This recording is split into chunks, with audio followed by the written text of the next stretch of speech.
Yeah, with my first step. We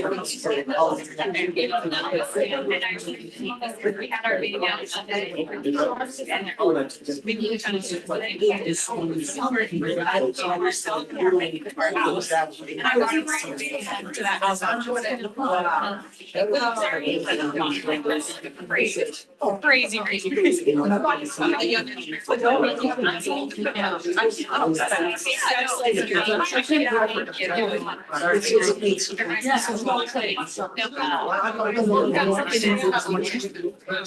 Oh, yeah.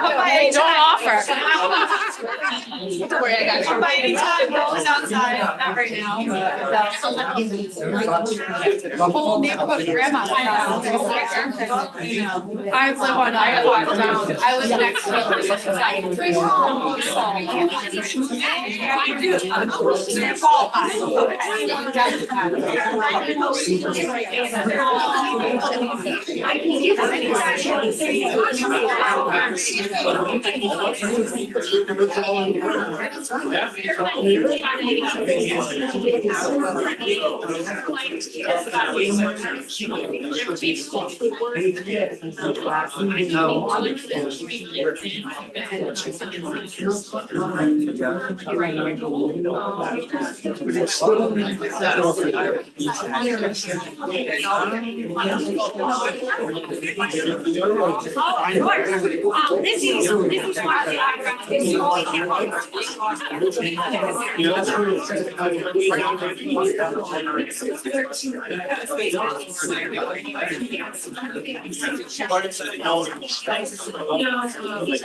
Okay.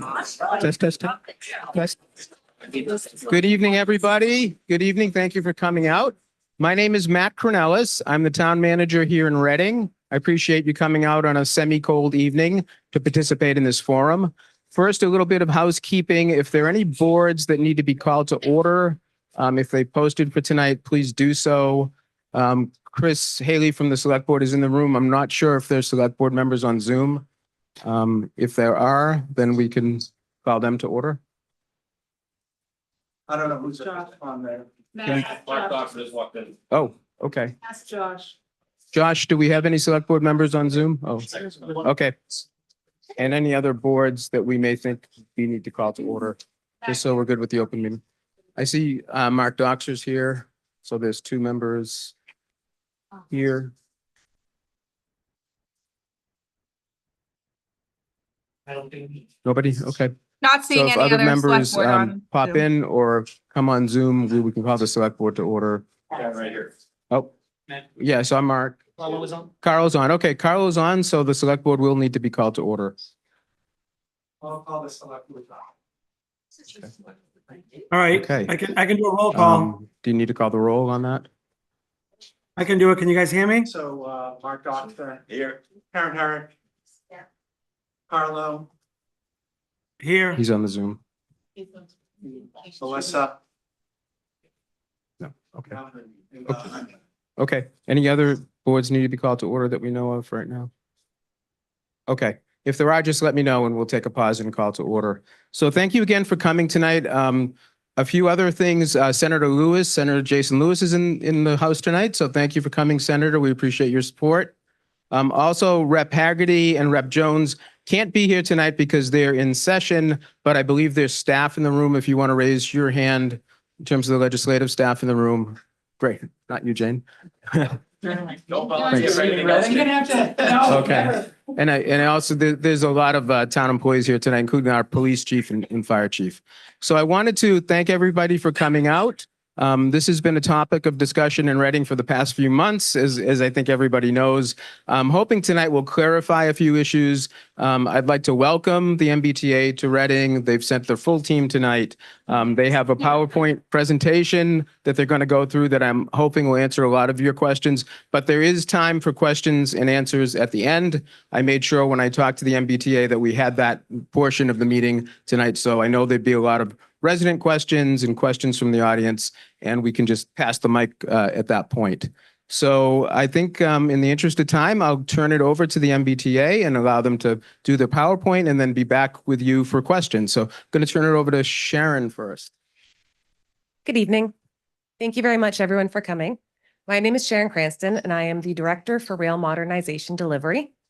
I have with me tonight Alistair Sawyers, the Senior Director for Rail Modernization, Anthony DiDominicus, the Senior Director for Commuter Rail Delivery, Cam Doherty, who is with our outreach in the GM's office. We also have Jeremy Fontaine with MBTA Environmental, and we are all here to answer your questions this evening.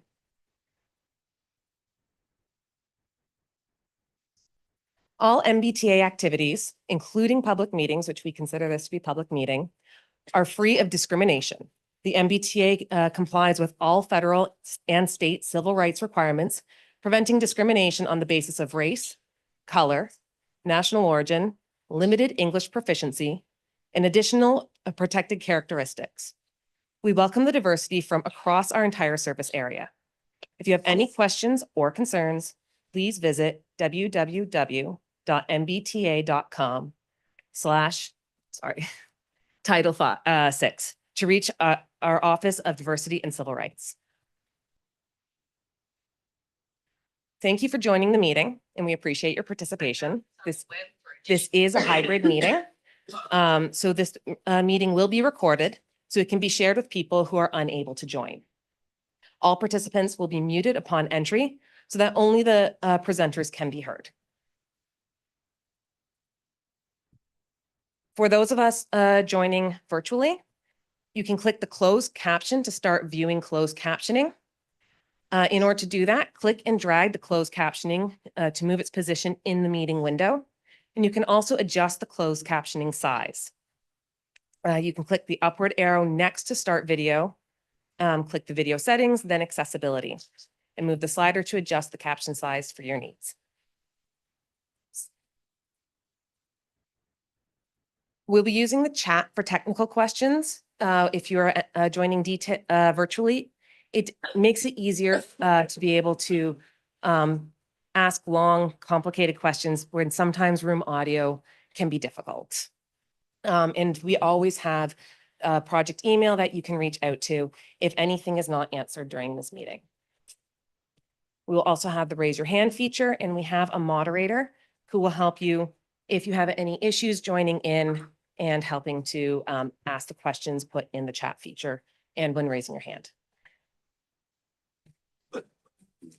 So for a quick background on rail modernization. The rail modernization program comes out of the Rail Vision exercise that was completed in 2019. The goals of rail modernization is for midday and weekend frequency to increase across all lines. We want to have all-day service instead of only serving the commuters at the peak periods. We will continue to modernize our fleet, so getting better, cleaner, and eventually electric locomotives. We will improve access to regional rail stations, including parking, bike storage, and improvements to passenger pickup and drop-off points. The riders will benefit from the integrated fare payment that is being implemented right now, and that will enhance their experience and their connectivity to the rest of our transit system. And the system will be made more user-friendly for all riders, including improved level boarding. In this long-term plan, we have completed the visioning exercise, and we are implementing early action infrastructure activities. And we've also already implemented all-day service across our lines. We are working on increasing our frequency and implementing the regional rail model, where we have increased frequency on the inner core stations and less frequent service on the outer stations. The benefits to rail modernization: when we get frequent and regular service, we're going to have clock face service. So you will know which times in the hour a commuter rail train can be expected at Reading Station. For example, if it's at 15 and 45 minutes past the hour, every hour, it'll be 15 minutes and 45 minutes past the hour. And you don't need to be constantly pulling up schedules. You will be able to know when the train is coming. That's going to allow us to track a lot more riders to our service and divert people from their cars to our transit system, which is better for our environment and helps us achieve our state's climate goals. We will also be serving more types of riders. The traditional commuter rail model really serves the office workers who are going downtown. And we're trying to serve not just those people, but also students, lab workers, people who are working shift work at different times, people who are going downtown for events, and people who just want to go shopping or have an appointment on another spot on the system. And finally, we are trying to update our trains. Our final goal of rail modernization is a fully electric system. That is not a short-term goal. That is not a funded goal, but we are working towards that. And every small piece we do along the way is a stepping stone to get us to that fully electric, modern regional rail system. For the inner core rail concept, we've loosely used Route 128 as our boundary to identify our inner core stations. It is not a firm boundary, and there are a few more factors than just geography. Part of it has to do with level of ridership, density, and also our physical ability to run that 30-minute service on that section of rail. For the Haverhill line, we've identified Reading as the boundary for the inner core service, which is what requires us to turn half of our trains during that increased service period in Reading. There has been some miscommunications when we are talking to some of the members of the community. When we're using a term, we found that you're not always hearing what we intend to communicate. So we put together a small glossary to help eliminate that miscommunication. When we say a turnback track, it is a short siding that allows a train to reverse direction without blocking through traffic. You can consider it just kind of like a shoulder on a highway. There is no staff at that location, which is important because that limits what activities we can do. A lot of people have been concerned that it's going to act like a layover. A layover is a set of tracks where trains are stored between peak periods or overnight. It is a staffed facility with full day activity. The staff is required because when you turn off a train, you need more than just the people on the train to turn it back on. You need staff members of other trades to help turn that train back on. So we are not doing layover activities on the turnback track. We will not have the resources to do layover activities on the turnback track. A maintenance facility is a set of tracks where inspections and maintenance operations occur. A yard is subject to different regulations than turnback tracks and layovers because we are doing work on the trains there. And so sometimes some of the regulations that you read, you need to understand that they may not be applicable in one location, but they are in another. The regional rail, when we say that, we are talking about this inner core service with the outer core being less frequent.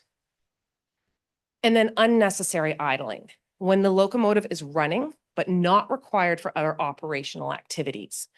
Federal Massachusetts law limits unnecessary idle time to 30 minutes. It is important to understand that unnecessary idle time is not the same as all idle time because the train is running when people are getting on and off the train.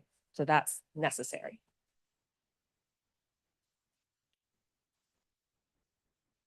Our concept for the Reading Turnback track is a short piece of track in the historical track bed between Woburn Street and Willow Street. There will be fewer trains in the evening and in the weekends because we will not be doing the turn service then. So we're talking about having commuter rails full commuter rail service between 5 a.m. and 12 a.m. But the 30-minute service is only running from 5:30 a.m. until 7:30 p.m.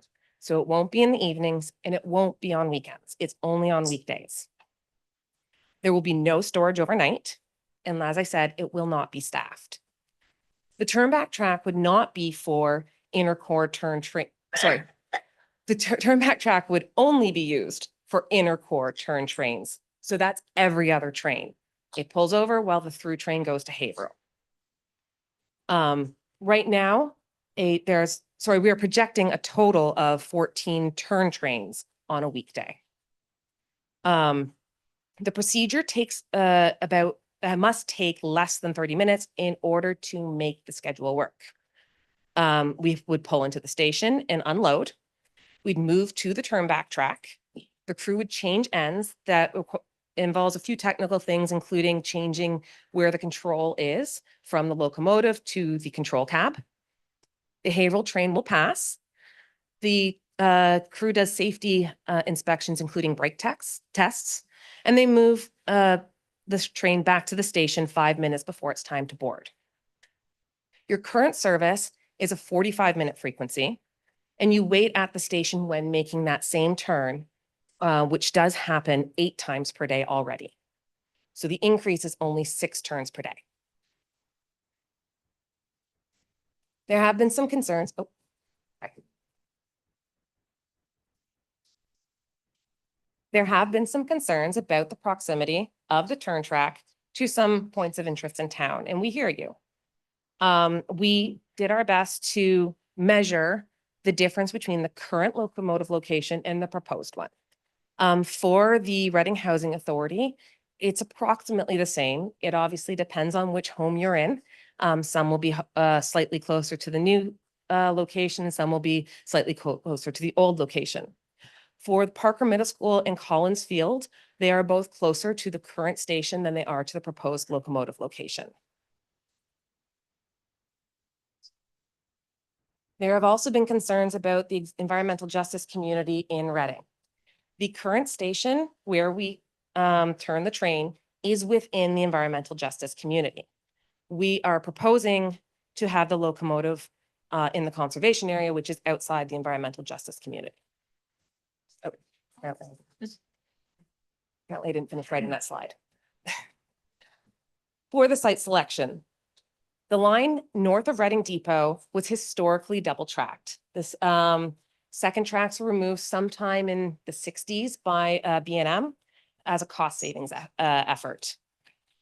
The turnback track is planned to use that historic second track bed that already has railroad ballast on it and is already within the railroad right of way. We are not acquiring any land. We are not widening the area that we're impacting. The turnback track will extend 4,500 feet between Woburn Street and Willow Street.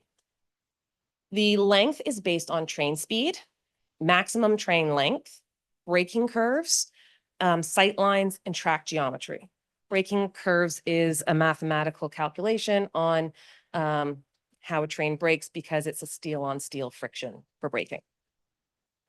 The proposed location is further from the more densely populated areas of town, and the project is planned to take about 12 months to complete once we start construction. We also considered other sites, including at Reading Station, Woburn Street, at the DPW site, and at Hancock Street site. The community has brought up a few alternatives to our proposed Reading turnback track. And so we wanted to look at them with you and explain why we don't think these are the right answer for our operations and for this service. At Reading Station, this was our first plan. Having the trains turn at Reading Station would require a second platform. So we would have to double track and have a second platform there.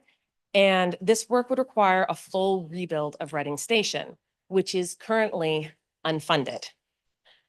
In order to do this option, it would take us approximately 10 years after we're funded in order to do all of the approvals and design and construction.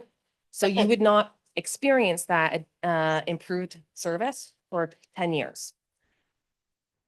Current Turnback plan would be immediate solution, so that we can do until the MBTA can rebuild the station, at which time the Turnback track would become part of a double track that we intend to eventually fully double track the line.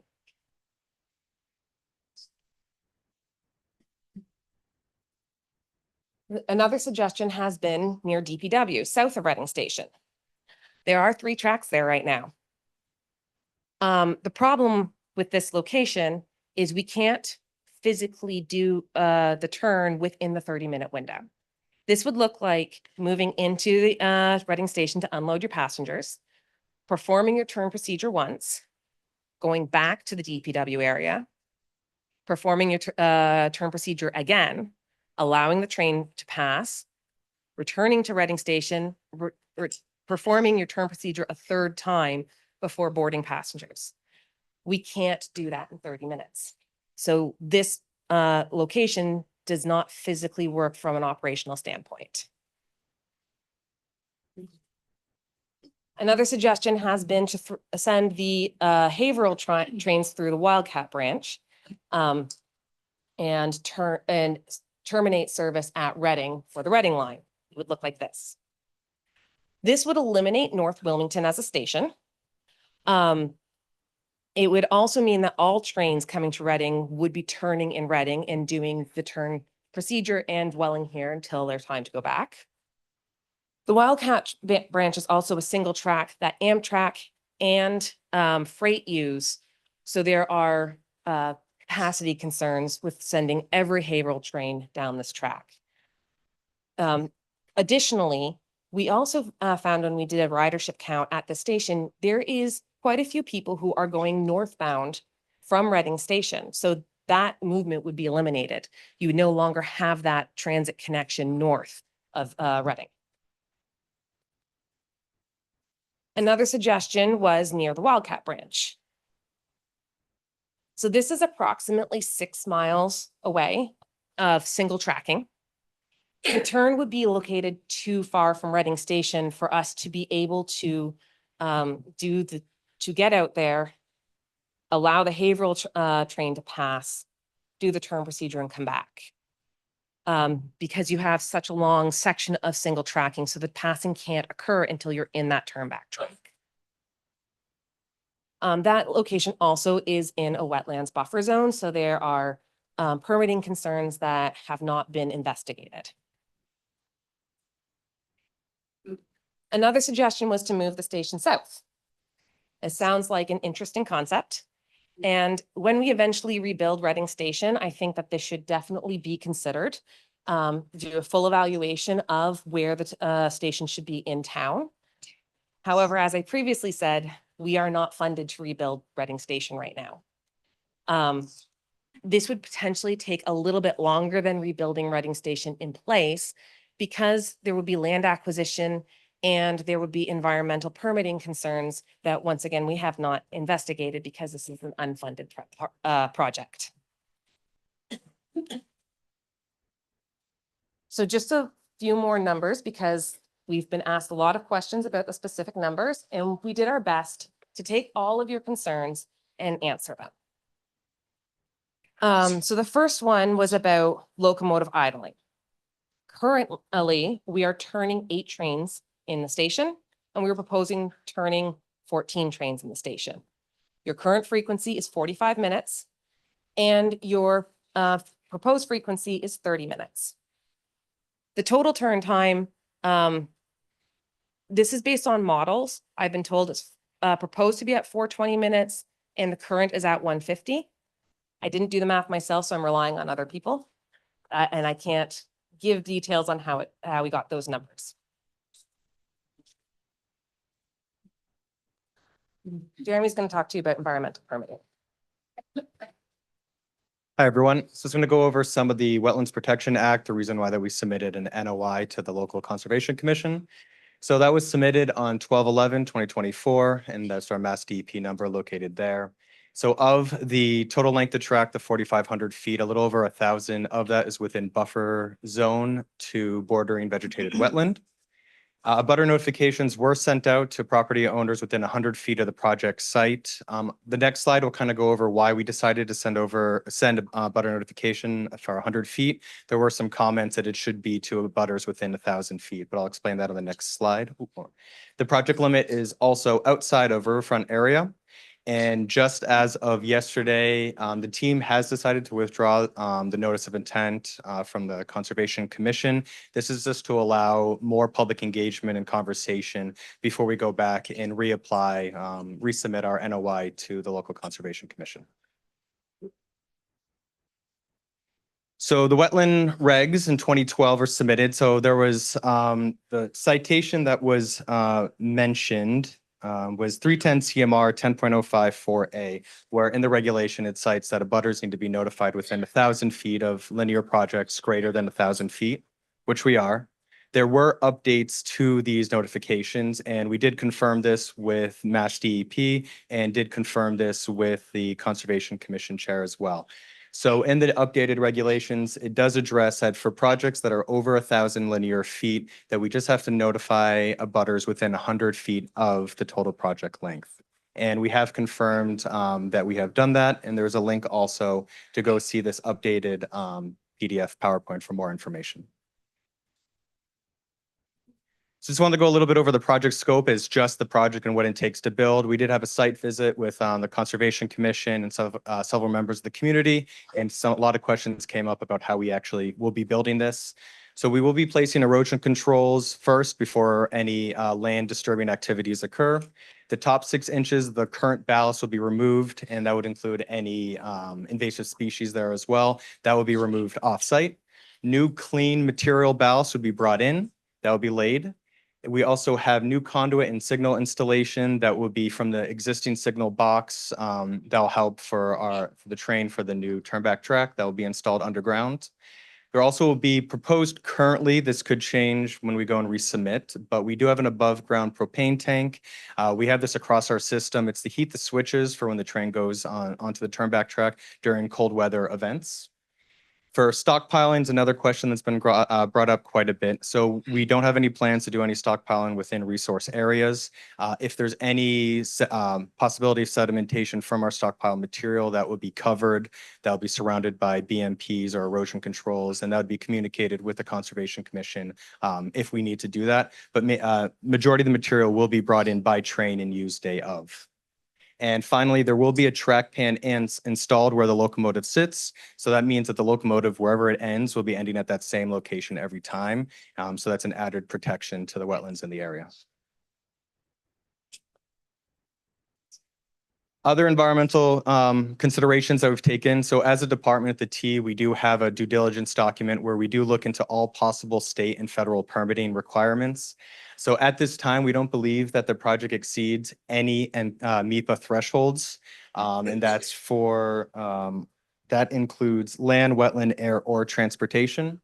And again, we have a 15 page environmental checklist, and we go through every possible permit that we have at a local, state, and federal level. And our project, the current scope, we haven't deemed it necessary for any other permitting requirements for this project. And lastly, there were some questions about culvert. So this is the current culvert that exists about 150 yards west of Willow Street. Our project, where the end of the track is not actually on top of where the culvert is. But there were questions about cleaning it out. So we do have it projected to be cleaned out this spring just for better winter or better weather. It is routinely inspected every 1 to 3 years. The last one is in January 2023, and it is slated to be replaced. We just don't have an exact date from working with Keolis, our counterpart, when that will be replaced, but that was something that when we do go and replace it, we will be going to the Conservation Commission and notifying them.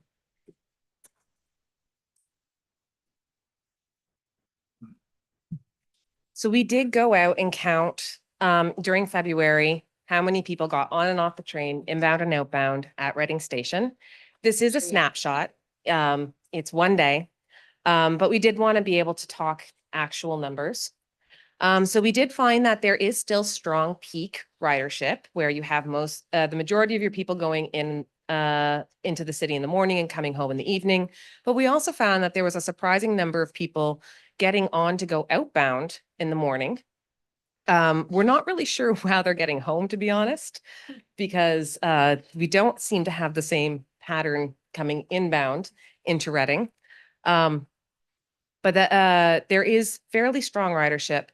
And what we found on the Fairmont line, that when which had 45-minute service and we implemented 30-minute service, we've got a 18% increase in ridership within 5 months. And what we know from our experience on our system and from other systems across the country, we know that when you need to have this, the regular schedule implemented for a while before you really get the full gains. So having 18% in 5 months is a very strong showing.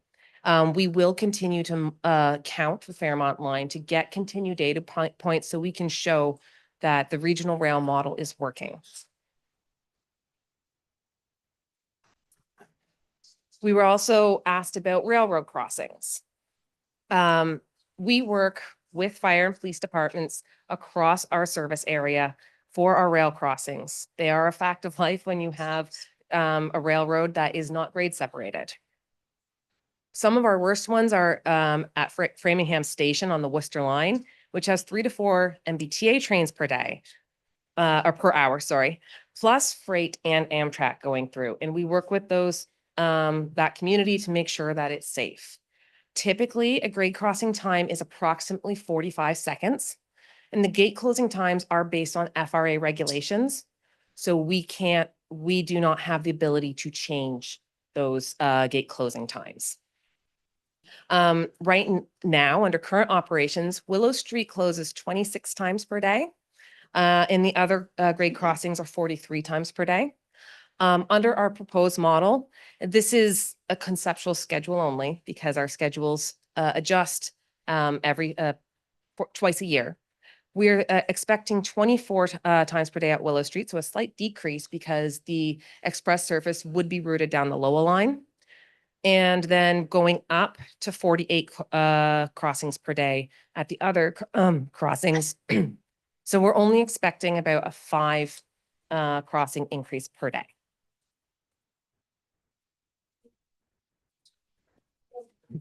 I do want to make sure that I emphasize that we are trying, this is a piece that is following all the track upgrades you've endured over the last year. This is what we've been building towards, is giving you this regional rail frequent service. If we don't build this Turnback track, you will be excluded from the inner core service. So this is necessary in order to get you the inner core service and not be put on the outer core. That's what people do.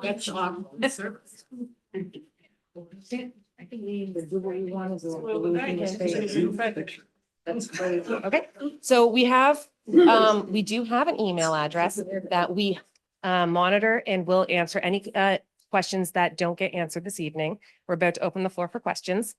And we have a website that we have put up that we will continue to put up information, and we are going to make sure that we continue to engage the community throughout this process. Okay, thank you. We can open it up to questions. I guess we only have one mic in the room, so I will be handing it off. I see one hand up already. Just raise your hand as you want to speak. Please keep it brief because we have a lot of people that want to speak tonight. So. Hi, my name is Phil Pacino. I live at 5 Washington Street. 5 Washington Street borders the railroad.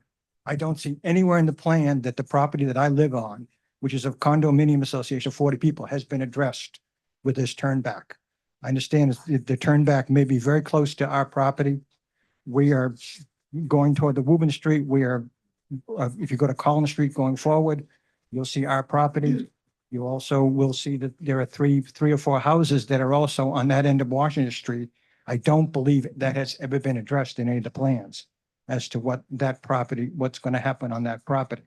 I'm also concerned about the morning 5:30. I hear those trains go by at 5 o'clock in the morning. I hear them go by at 6 o'clock in the morning. They are not quiet at that point. There's a lot of noise. If that train is going to sit on that turnback at 5:30 in the morning, it's going to just disrupt everybody. And I support everything my neighbors hear. Even though I'm on the other side of the track, I guess I'm on the right side of the track. You know, at 5:30 in the morning, it's going to be just a lot of noise. And there are freight trains that do come down that line. I've seen freight trains. Usually one comes down around 10 o'clock and then go up sometime, maybe 1:30, 2 o'clock in the morning. Plus the Amtrak comes through those lines too. I don't know if it's been addressed as to what the Amtrak effect is going to be through, because they come through those lines also. So those are my concerns. Thank you very much. Can I just ask a clarification, but when you said sorry, when you said you weren't considered, do you mean a butter notification wasn't sent? I was sent the butter notification, Okay. but I don't see anywhere in the plan where you talk about the noise that you're gonna have on Clown Street and, Understood. Tanner, it's not been addressed, the noise on the property that we have. Okay. I hear your concern. We looked into noise mitigation as part of this project. The challenge is that where we are going to be, putting the locomotive is on an embankment. So this is good from a wetlands perspective because it's raised up out of the wetlands. What it means though, is there is a steep ballast slope. In order to put any kind of noise wall, it's a problem when it comes to building the foundation to make it stable. The height that you need to make it, the noise generating part of the locomotive is actually at the top of the vehicle. So you need to have any kind of wall going above the locomotive. And we'd also need to work with the Conservation Commission because we would be just much more disruptive and doing construction work in more proximity to the wetlands. We've been talking to our consultant. We don't think a noise wall will achieve what we hope. In our experience, sometimes noise walls actually end up echoing the sound back and forth and making it louder, which sounds counterintuitive, but they don't get rid of noise. They're just blocking it. So we haven't, in our looking into the noise wall, we haven't found a feasible solution to install any kind of noise wall. Is that what you're asking for?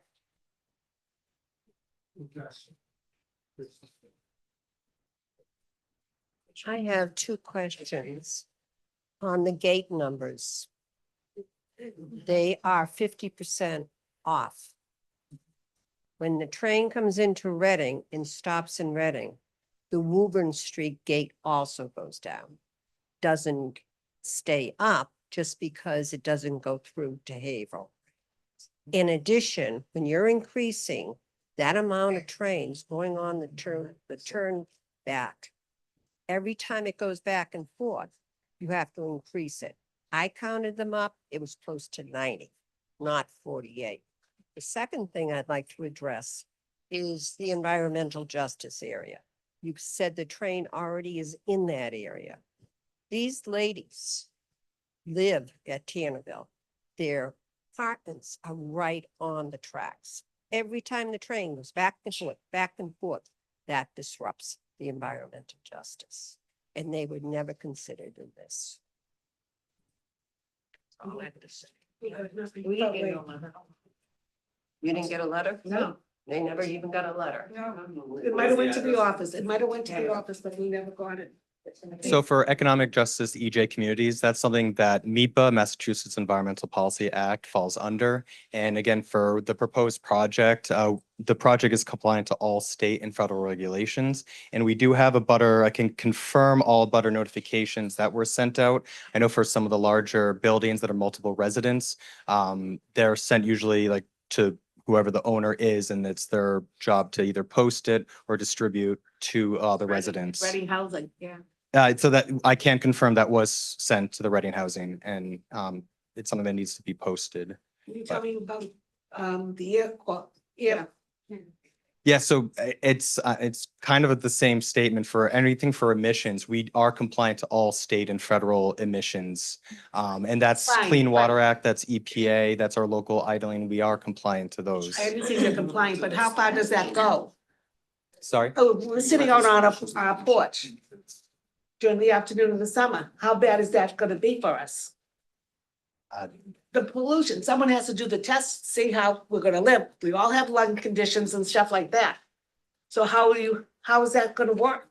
I understand just with our proposed operations that to our knowledge, it won't be increased to a level. We are still compliant within state and federal requirements. And that's the Clean Air Act, that's EPA, and that's statewide as well. They don't care about us. They just don't care.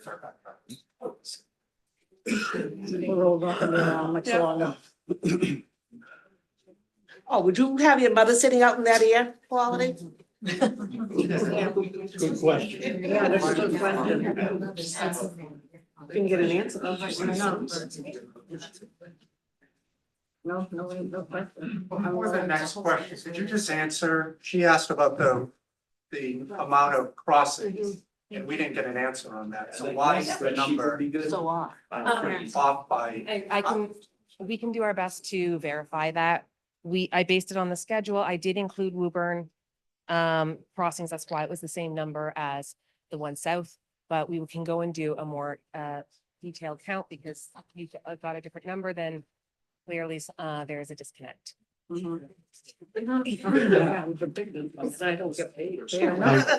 name is Jim Riley, Hancock Street in Reading. I've got a lot of questions, but I'm going to ask just one. Why did you choose this second rail turnback track when back in 2022, somebody in this room proposed putting a second rail in by the Reading Depot without a switchback? It was in Wikipedia. It's been online. It's Alistair's presentation from 2022. What I'm trying to get at is, I think there is a purpose of the three rails down there. One of them being you don't have to put a switchback. You take one of the rails and it goes up parallel to the Reading Depot. And based upon some studies that we just recently saw, Wellesley put in temporary ADA compliant ramps that won't require full depot reconstruction. So we actually covered that in the previous point, which is we do have to rebuild Reading Depot Station. It is not currently funded. But it's unfunded and you don't have a timeline. Correct. So it is not currently funded. That is, speak up, please? try not to get the game too much on the mic, sorry. So simply put, we can't do this without rebuilding. That, as Sharon said earlier, this was our first intention, and you've seen it online, was to rebuild Reading Depot. Oh, sorry, to put the second track through Reading Depot and use that station. It doesn't work unless you have a second platform. Once you build a second platform, you have to rebuild the whole station. That is just simple. And that takes long. Yes, Can you explain Wellesley, the mini high platforms, why does it work there and not here? Because I have pictures of it, it sure looks thin enough. It was just approved last week. Yeah, for $3 million. Wellesley Mini High Platforms is a program that System-Wide Accessibility has been working with the FTA to be able to bring accessibility to stations now, because we don't have the funds to rebuild all our stations. But that is different than building a whole second platform. How much does this project cost? $10.9 million to Turnback tracks? 10.9 million. About $2,422 per foot approximately. Obviously, it's a slightly different scenario going from Main Street to just before Woburn. But you. Hey folks, we're gonna do it by microphone. So I'm gonna hand you a microphone. And if you want to do that, we'll do it by. And if anything, if we can just set up a line in the middle of the thing, and then we can just, so we can keep people in order. So if you're interested in asking a question, just stand behind the gentleman, and then we can take your questions one by one there. So just so we can have an order. Lucas Prado, 85 Hancock Street. So once again, $10.9 million for your current 4,500 feet of track, correct? Per foot, that costs approximately $2,422. 1,600 feet of track from Main Street to Woburn Street to do the turnback function inside Reading Station, okay? There's plenty of room there right now for a second track. It was there before. You do that math, it's $3.8 million.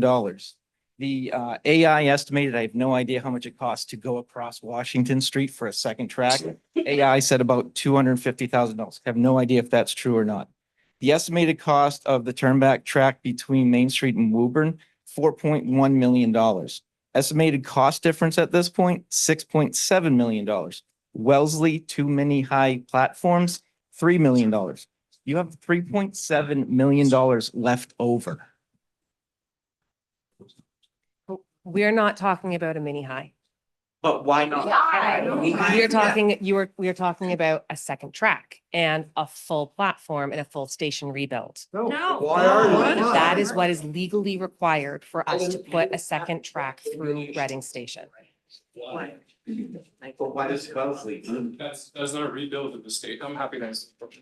Reading. So the FTA regulations for adding a structure to Wellesley Station, which is what we did. We basically just added a structure to Wellesley Station to make it accessible, is a completely different project than actually having to rebuild the entirety of Reading Station. So we sought guidance from the FTA and we got a waiver from the FTA to build a structure. And I'm sure you've seen the pictures that you're alluding to. So we didn't do anything to the station itself except add a structure to it. So we haven't made Wellesley Station fully accessible just yet. We actually intend on rebuilding Wellesley, just like we intend on rebuilding Reading Depot as well. But in order to do that, we need tens of millions of dollars. There are about $40 to $50 million to rebuild the station right now, most recently in Winchester, for example. So these projects take up to 10 years to build. And this is a way of us getting regional rail a lot sooner.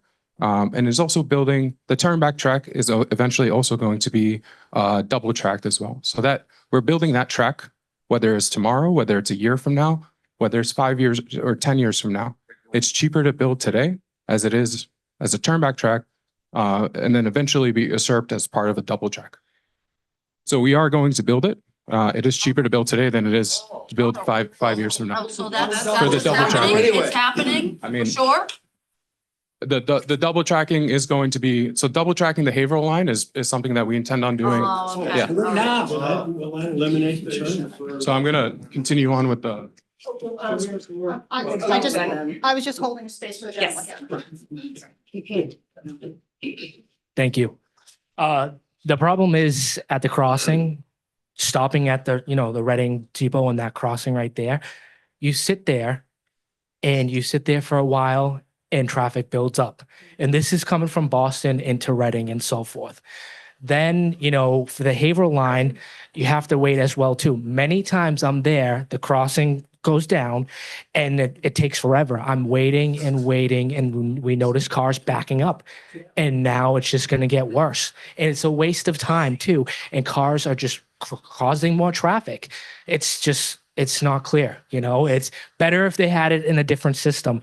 Previously before, I've been on the line to go down into Boston and the train's broken down and then people are complaining and so forth. And because there's only one track and there's only one way to get through, we couldn't get through the other way because we have to let the other train and other passengers off to get by on one line. It's not good. And we have to wait and wait and wait. We have to wait for the other train. We have to wait for passengers to get on and all that, and I've experienced this three times from Reading, and down from Boston Providence line. Those trains have broken down and then they send us back and all that. Same time in Quincy, it's just an issue. It's just poor service. One line is not good and the crossing is not good as well. It just needs to get better. Thank you. And this is a step towards making it better. We are trying to make a modernized system that can't be done all at once. It's done in steps. This is what we call an early action. It is a small, relatively small when you compare it to installing catenary infrastructure piece that we can do to improve service now while we are getting the funding to fully implement the full rail modernization, which is the full electrification, which gets rid of the diesels. We need to prove the demand in order to get the funding. And this is a step. Is it just because you've already asked a question? I didn't know there was a one. Thank you very much. Dan Moresco, Hancock Street. So, two questions. Just wanted to first ask, on a previous slide, you had indicated that there were 4 potential sites that you explored for the turnback track. One is the current, proposal.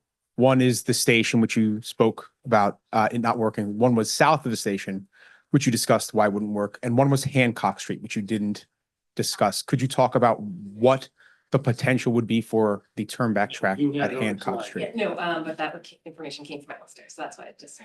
I was going to say, Alistair.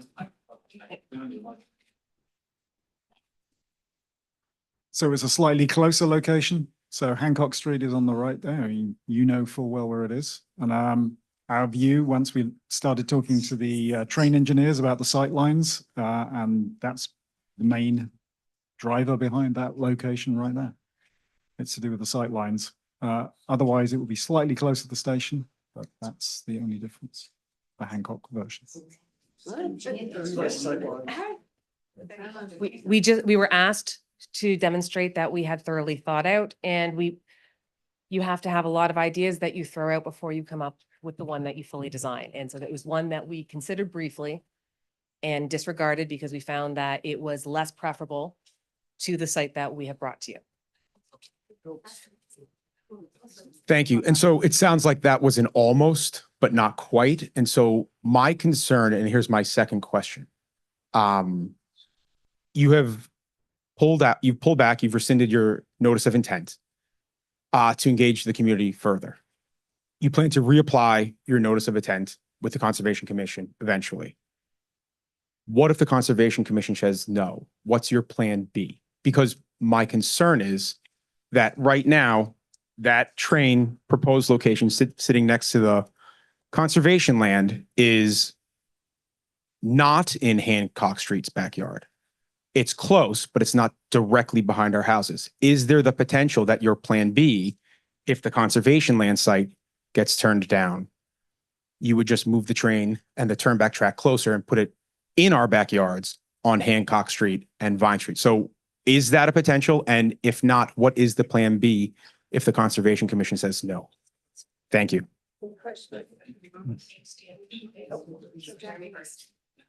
So I can address the Conservation Commission question. I would say it's, I'm not sure if it's something that can be said no to. The reason why.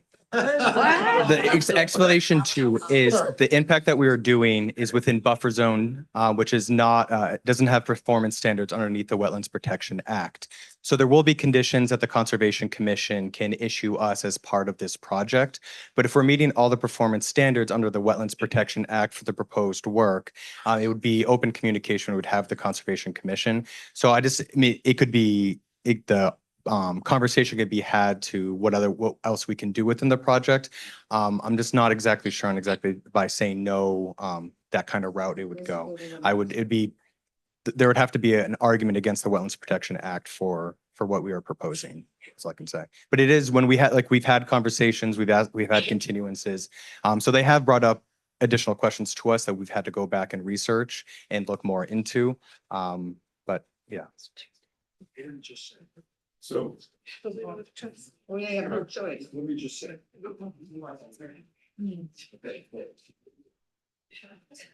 So you said, so what you just said is you can move it to where everyone lives.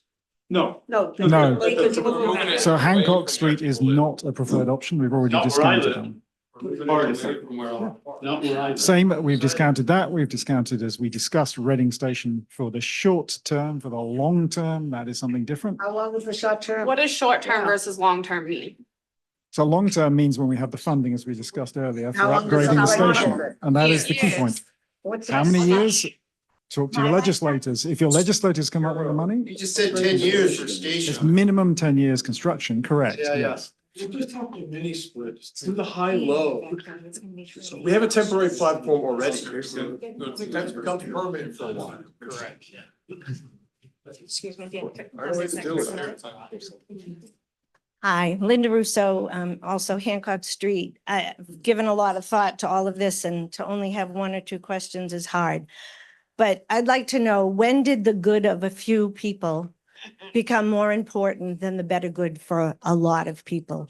If my house was on fire on West Street and the fire department can't get to my house, how does that help somebody that's going to get to Boston 15 minutes earlier? We already go every 45 minutes. I don't get this 15-minute thing. Also, what if I'm having a heart attack on Oak Street? Okay, the ambulance can just sit and wait. And there goes my heart. That's just one of the things I wanted to say. But after your presentation, I have a really important question. The pan that you're talking about installing, that's going to be just in one spot. Am I right? It'll be under the locomotive. Right, under where, so that means the locomotive will always be idling in the same spot. It can't, so whoever lives in that spot, they're the losers. Because the train is always going to be there. Is that right? Yes. The train pan is in response to the community's concerns at the Conservation Commission, but also it fixes the locomotive location as far away from the houses as possible, that the locomotive couldn't be stopping halfway down the Turnback track. It would need to go all the way to the end and not be idling behind the houses on Hancock Street. So you know the exact spot the pan's going to be right now. Can you point to where it'll be? There, where the engine is. Where? Where the picture of the engine is. On the track. Picture of the purple train. The purple train. Okay, so close to the $5 million new wetlands that we just got. Okay. All right. All right. The other thing that's never been clear to any of us is this 30-minute idling time. So a train pulls into the spot and it idles for 30 minutes and then it leaves and goes to the depot. How soon before the next train pulls into that spot? If it's only 30 minutes per train, you could be there all day, idling all day. That's never been explained to us. When we say 30 minutes, that is the absolute physical maximum. It cannot be more than 30 minutes, both legally and to meet that schedule. How many trains? Hours a day will they? It would be every other train. So in an hour, every other train would do that. So you're talking about as a physical maximum, 30 minutes per hour.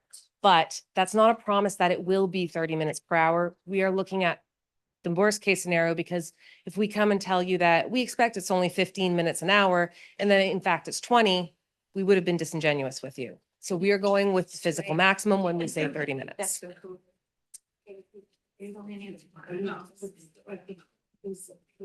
Rebecca Lieberman, 50 Pratt Street.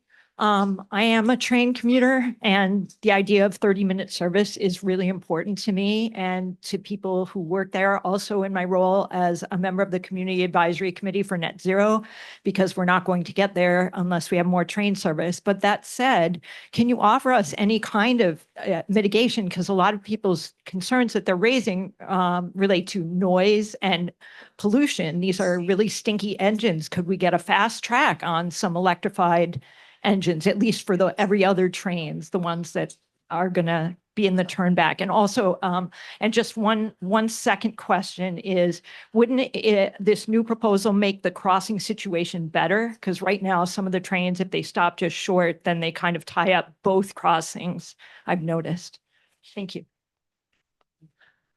You're correct that we would no longer be idling in the station. So any crossings that are down while the train's in the station, you wouldn't have that problem when they're up at the Turnback track.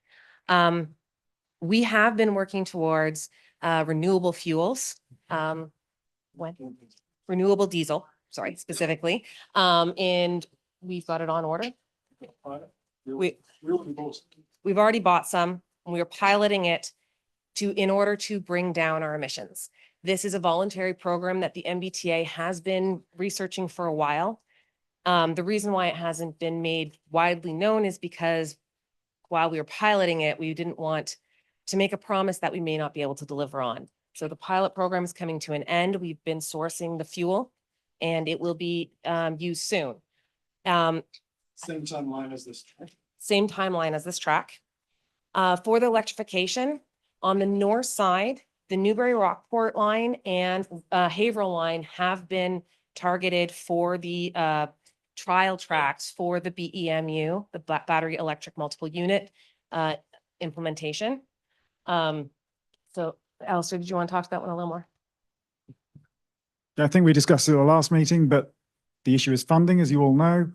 The issue is on the north side, we do not have the benefit of Amtrak having built an existing system, so we have to start from scratch. So we're building our own power system. We're working through the permitting on that. Earliest will be 2032, but we're trying to achieve that. We need funding, as you all know, but we also have an issue with our existing diesels. They're expiring in their lives, so they will need replacing. So this is existential for us, so we have to deliver that electric service. Otherwise, we will not have a system in the near future. So there is a convergence of issues here. We have hopefully a synergy on that.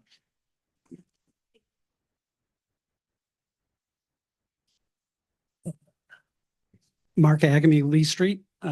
Hopefully I have an easy question. First thing before I ask it is I think I'll take exception to the opening statement that the town did not hear what the MBTA intended to say. From the beginning, I think we heard every word. Second of all, in my conversation with Anthony at the beginning of this meeting, he said we wanted to make sure we improve communication and we get town approval, which was quite the surprise to me because from the first sentence, the MBTA has asserted exemptions, saying that they are exempt from local bylaws. They are exempt from LIPA studies. They are exempt from public and health analysis impact statements, exempt from public safety analysis. So my question to you tonight is, do you personally commit when you resubmit this plan to get formal town approval for the entire project site?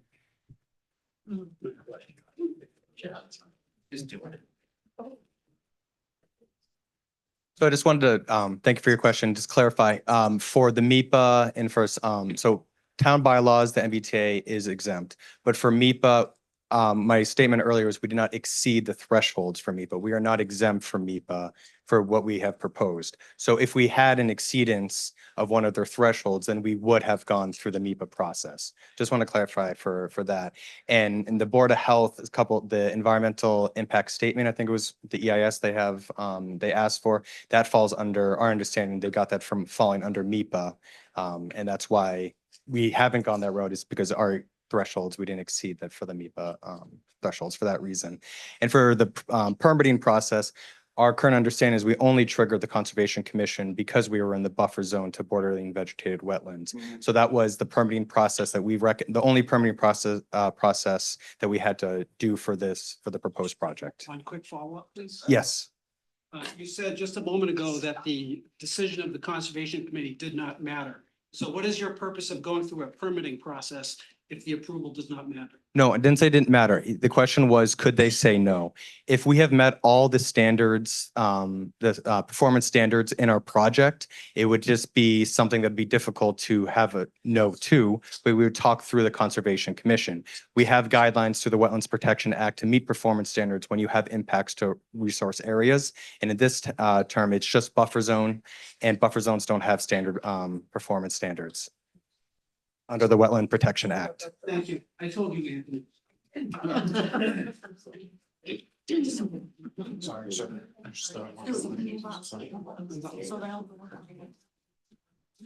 All right, good evening. My name is Stuart May. I live on Summer Avenue. So I live right on the corner where it says Fade-In Bird Sanctuary. I live right in that gray corner of that box. I'm going to be looking in my backyard right at that train sitting there, which I don't have right now.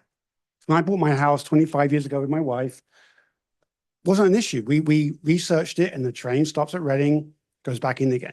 So now we're going to have this thing sitting in front of us all the time. In the winter, where there's no leaves on the trees, we see the train tracks. We see them elevated going right through. So now we have a bird sanctuary, we have the wildlife, we have the deer, we have the hawks all coming out. And we're going to have that train sitting right there.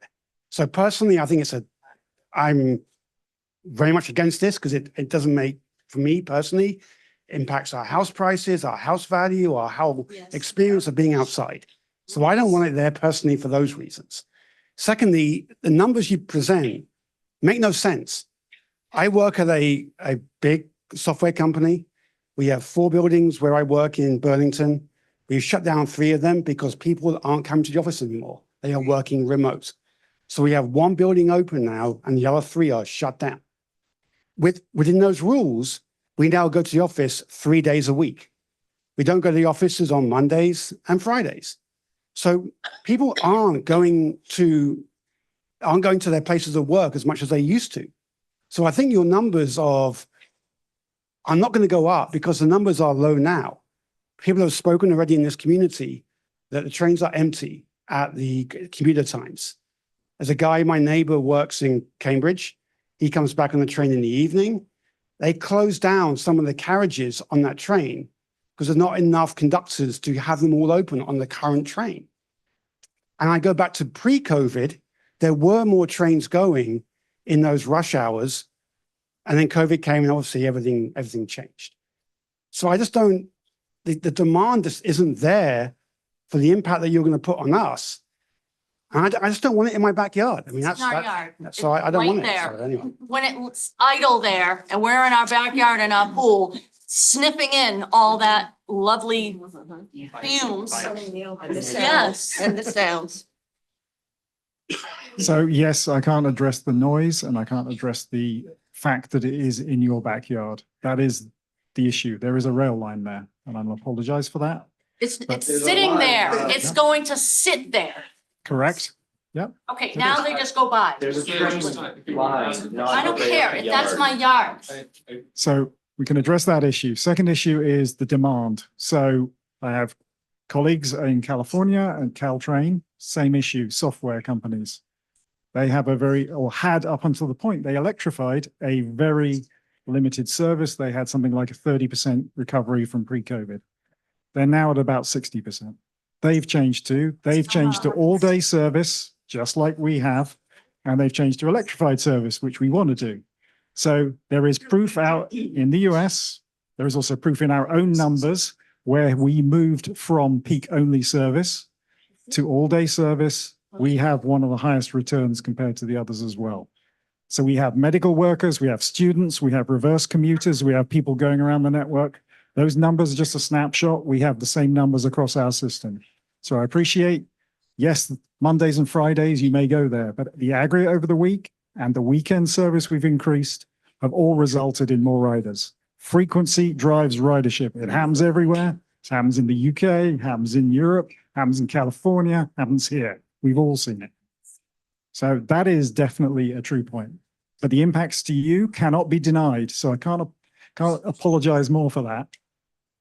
But somebody bears the burden of being a railroad, being next to a railroad. And I have to apologize for that. But I have to bear the fact that is a railroad there. There's a line, it's not a yard. It's not a yard. Going through, You're turning it into a Yes. residence yard. Thank you. My name is Joseph White. I live on Prescott Street, 3 blocks from the train station.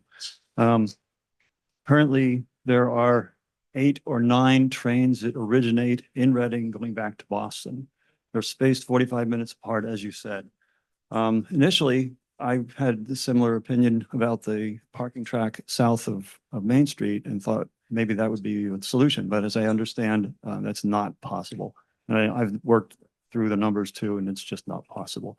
But if no change was made to our current schedule, would the turnabout still be built? And secondly, would we wind up losing train service to Wakefield?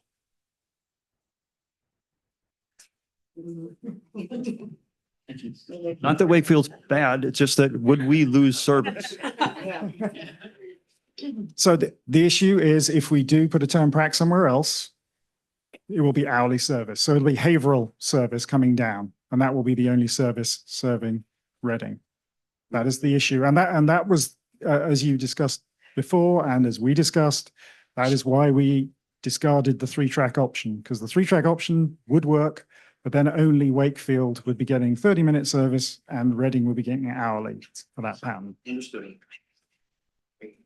So we would lose service. And you would also significantly increase the number of times with the crossings as well, right? So you're going down there, idling there, coming back, doing the. Oh, sorry, no, we're just talking about. Different one, I'm sorry. Yeah, yeah, My apologies. yeah. So it would be lower service than today, correct? Yeah. So we're. So essentially, the turnback has to be built. Otherwise, we lose service. Is that correct? Oh, yeah. The options are, we build the turnback track and you get 30-minute service, or we don't build the turnback track and we do the turn elsewhere. And then Reading falls into the outer stations and gets hourly service and not intercore service. And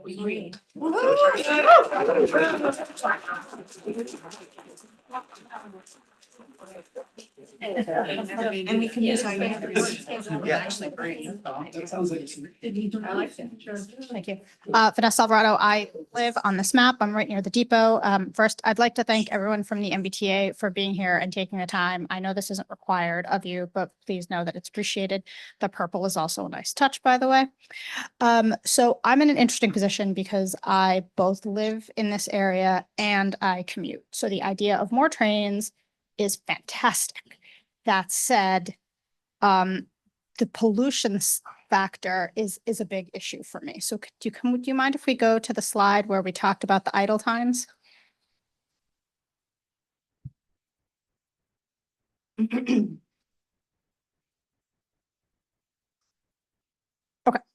thank you. So under the current operations, trains idle at the depot for 150 minutes approximately a day. Is that correct? Ballpark. I won't hold you to it exactly. Under the proposed operation where we move it over into the bird sanctuary, we're talking about almost tripling the idle time. Approximately. All right. So that's huge from a pollution perspective. What happens with delays? And I know you've said that by law, there's a 30-minute maximum, but one, who polices that, who enforces that? And two, what happens with delays? Because I get those alerts and let me tell you, I am both late to work and late getting home every week. Every day. No. Well, a very quick one on the delays. It actually shortens the dwell time because you lose time and you're trying to recover time. So actually it makes it shorter. So that's a simple answer, simple math. Wait, I'm sorry, my neighbor was whispering in my ear. Do you mind repeating? So to be very clear, what happens is if it's a delayed train, it'll have to make up time. So it will be dwelling for a much shorter time on the turn track. So it's actually a shorter time on the turn track, not longer. What about the train? Also, one of the things is the 150 minutes is an actual based on the current schedule. The 420 minutes is a worst case scenario because we can't go out and measure how long they're idling because it's a hypothetical schedule right now. But hypothetically, we're talking trains every 30 minutes, which is what that is based on, correct? So every other 30 minutes. But either way, that number is unlikely to go down because they need to idle at the same amount of time in order to turn around and stay on schedule. Only if the trains are delayed. So if you run on time, we're talking 420 minutes. Or- As a worst case scenarios. And we are talking 420 minutes as an absolute. 7 hours a day. Is that what it is? 7 hours? Someone math it for me? Okay. thank you. 7 hours of diesel fuel. That's almost double what was advertised earlier. So that leads into my next question, which is, can someone explain why this particular project is being proposed now as opposed to addressing some of the other infrastructure problems that the T has? The timing switches, the shortage of trains, and I know that because my trains got canceled this week and last week because there weren't enough trains. The alerts told me so. That has to do partly with how we're funded. We get funded for different projects, so we are getting new rolling stock. And that has funding associated with it. And I know coaches have been procured. So we are working towards the train issue. We get different funding for different projects. This is the funding that we got for the early actions on the rail modernization. It went hand in hand with the track and signal improvements that you've been experiencing on the Haverhill line over the last year. Working along to those, with this being the final piece. So we are making those improvements. We are working towards those improvements. This is a piece of the puzzle.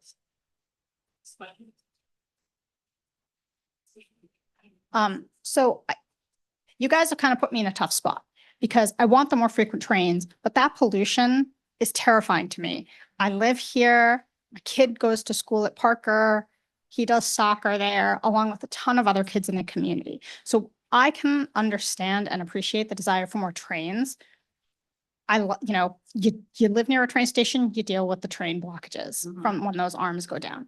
But doing this 20 to 30 years before we're in a place to have eco-friendly trains means that everyone in this community has to deal with that pollution. And that, I think, is a lot of the frustration that you're hearing today, in addition to the handful of neighbors who are really going to get sort of shafted by that location. And to your point, Alistair, I appreciate it.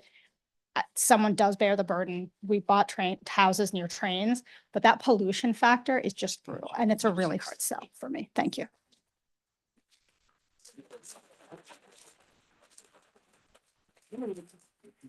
To add to that, they're going off of assumptions, which are not facts in the world of project management based on needs from 2018 and 2019.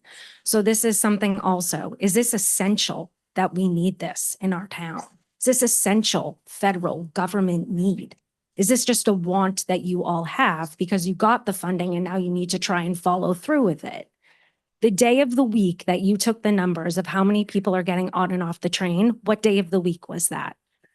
Oh, when? Of course, Wednesday's the highest peak. Of course. Correct. So where are the averages here? Where are you actually looking at the ridership that you are trying to generate or the demands that you are trying to meet? I keep seeing posts online of people that ask the conductors about this and they have no idea what's going on. And they say, we can't even staff these trains. What are you doing? Like, it just doesn't make sense with the assumptions that you're going off of versus the need that you are trying to fill. Clearly, we care about this. We didn't ask for this. You guys asked for this based off of assumptions you made, which are not fact, pre-COVID 2019.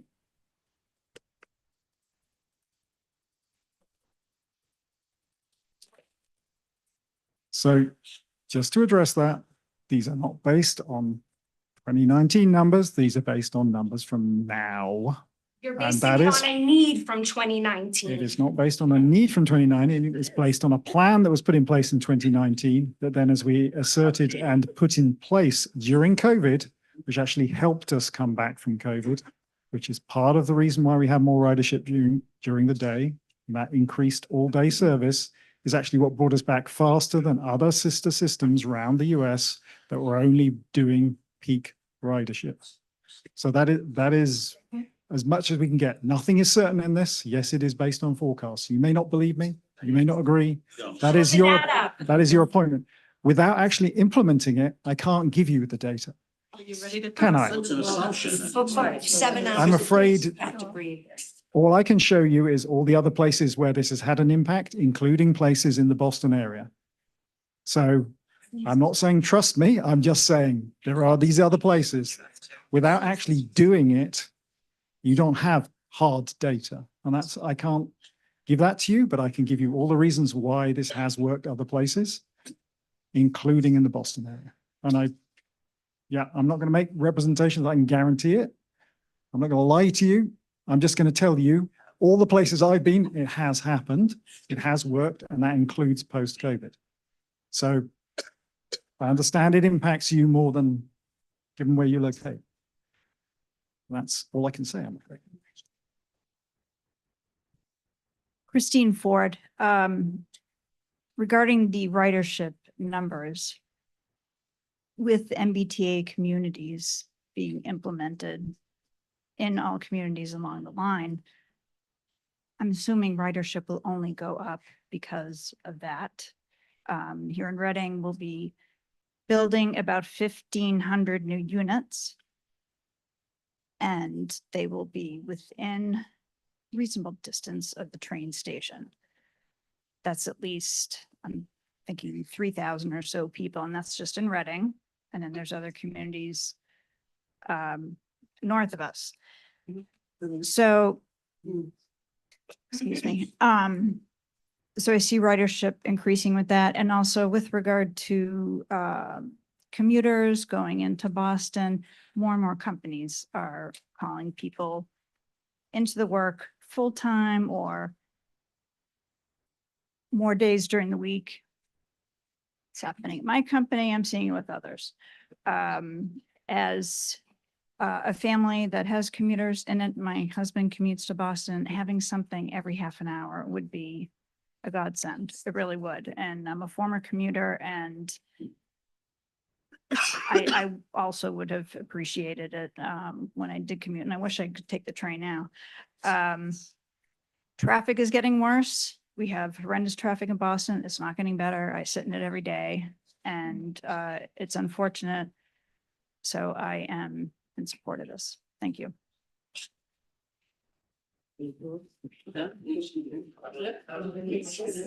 And those are some really good points. One of the things that we want to move towards a 30-minute service is to actually move away from just commuters, right? So one of the things that we alluded to earlier is if you have a medical appointment downtown, if you don't work a traditional 9 to 5, this gives you a lot of options that if you miss one train, you don't have to wait 2 hours for the next one. The previous model just served people who went to an office and back, 9 o'clock in the morning, 5 o'clock, peak times. If you're going to a Celtics game, if you're going to a dinner, even not even in Boston, but somewhere down the line or even further up, we're seeing a lot of folks, a lot of businesses as well, say that we're having a hard time attracting workers to come work in some of our downtowns. And if we can get folks down here in a different way, other than driving, that it'll be an attractive way to get folks to come work here. And then secondly, we don't have anything too much to do with the MBTA Communities Act, but yes, 1,500 units for the town of Reading. Not everyone will drive, but if they did drive, traffic would be incredible. It would be enormous. And the emissions that you would get from 1,500 new cars on the road would be significant. I won't comment on the emissions, but it would be just as much, if not more, than the train service. And where are they gonna park? Thank you. Jason Russo. I grew up on Hancock Street and now live on Prospect Street, about 3 blocks from Hancock now. And I have spent the last 25 years of my life running global teams, solving business problems. And when I listen to this as a neighborhood resident, I also listen to this as a CEO of a global company, hearing a business need, right? And the way that I always approach a business problem is thinking about different solutions. The only solution that I've seen to this is building something that's very permanent and potentially very disruptive. And I haven't seen all of the options, but this is a proof of concept. You're, Alistair, saying that you have data and a hypothesis that if you get to 30-minute service, you will increase ridership, and that will then snowball into funding happening for you to be able to modernize, electrify, all that, right? We know that time is way too long between the Turnback track and modernization for anyone in this room to stomach, right? So know that that's the way I feel as well. But going back to the potential of proof of concept, right? The only concept that I've heard is building something that is really disruptive to a specific area, right? Are there any other ways to prove this concept of increased ridership out where you can throw labor at it? That's a big budget to build that track. Is there a way to put more conductors to reduce the turn time from a more, I guess, a more palatable location like the one on Walker's Brook? with additional conductors or labor, could you turn the trains fast enough from that location to meet 30-minute service?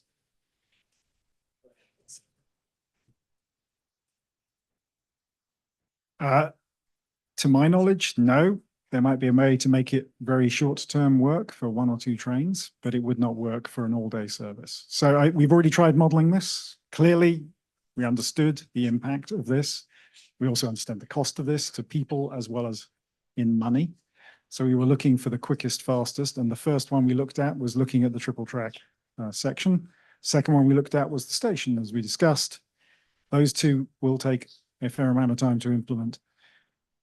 The big budget answer is, as you've said, is to keep double tracking all the way. Once we double track all the way, even with diesels, even if you don't believe me with electrification and the fact that we are intending to replace the fleet, that stops the need for stopping and turning. It means we can keep going and running the higher frequency with whatever technology we're using. So this is already a step to that double tracking. It is only 6 miles. It isn't huge, but it does require 2 stations, and that's the slow piece. So that's why that is 10 years. Yes. One just follow. So it sounds like the only proof of concept option would be to do this permanent double track, which would then be used for the modernized trains. How much time, and I think this is the real important question, is how much time, once this would be built, would you need to prove the concept before that funding is there to move? Are we talking 5 years to let that ridership creep up? Or like, what does that model look like? You know, how much data do you need to see before that funding starts to open up? So it's not a direct connection. I believe we could do it a lot sooner than the 5 years. It is just proving that it exists, it works, the concept works, and the stations work. And as I say, we don't need to wait for the electrification piece. All we need to do is get to the point of funding the double track through Ballard Vale, adding the extra platforms at Andover and here. And then that gives us double track all the way, which enables us to do it even with diesel service. That is, again, not a cheap project, but it's not as expensive as electrification. So there are 2 steps to this. One is a track improvement step, and that was infrastructure, station improvement. And then the second one is the electrification, which guarantees that even when they're moving past, they're not making any emissions. And I would also like to reinforce, we are moving to renewable diesel. That is a drastic reduction in emissions for the serious particulates, which is the one most of us are concerned about. So again, I think most people in this room are living in the land of worst case scenario in their minds, me included, and rightfully so. My children are right there. My kids go to Parker. My parents live 50 feet from the tracks. And so I think what would be a huge benefit, and this is a disappointment to me, the information that we're seeing here. We're not seeing a true commitment or progression plan. We're literally seeing very vague things about vague hypotheses and timelines behind them. This is a community that will rally and not let something through that they don't understand. Please get to a point where you give us real timelines on it's 1 year of 7 hours a day of diesel, blah, blah, blah, blah, blah. Get to the specifics, because otherwise we're never going to get through this. That's my advice.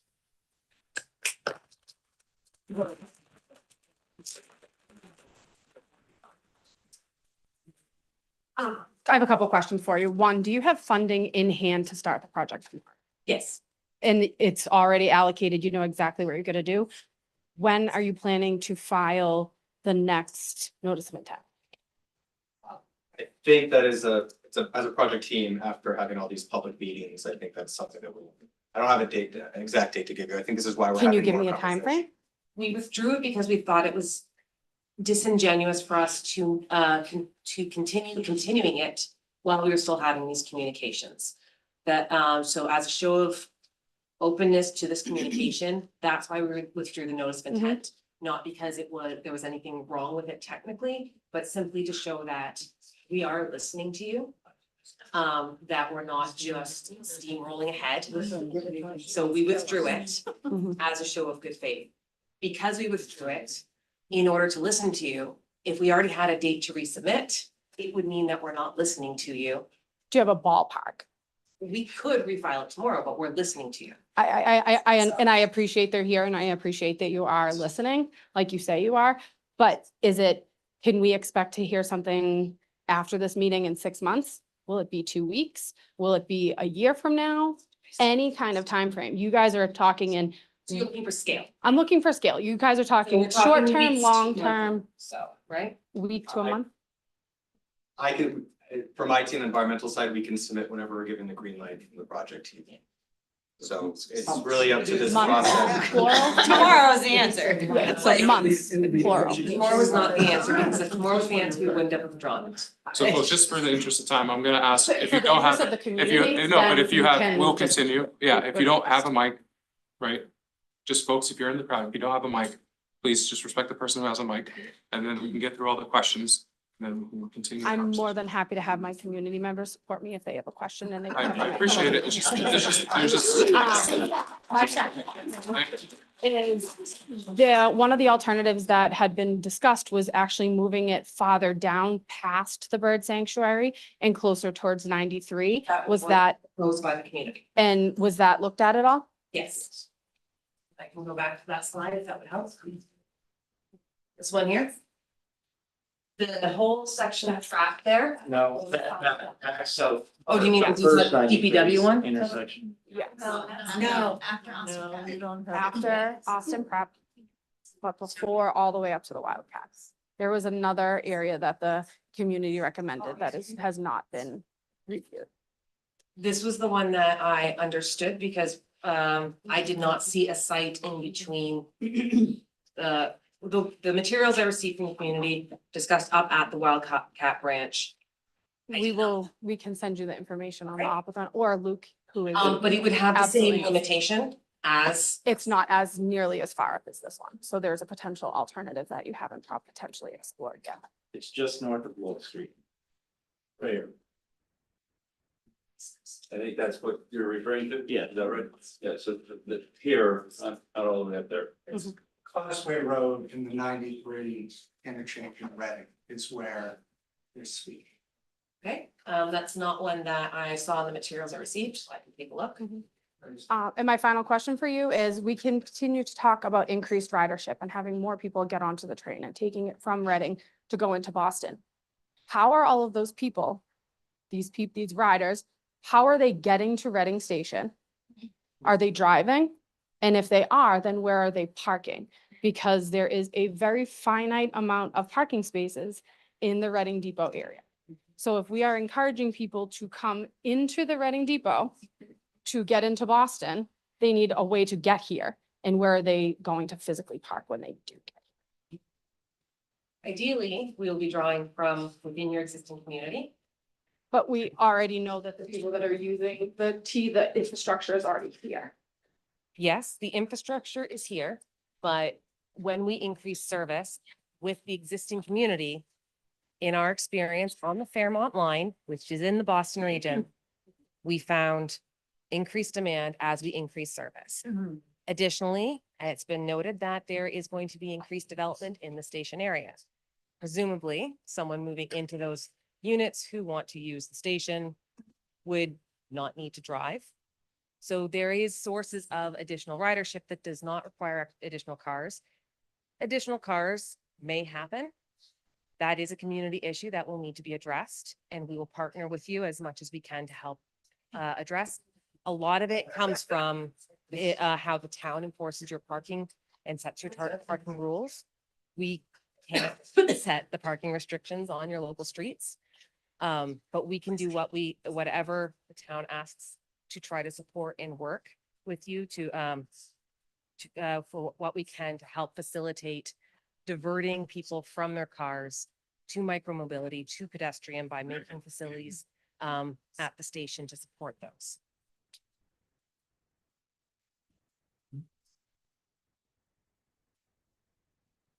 Hi, thanks. Chris Haley. Just real quick, Alistair.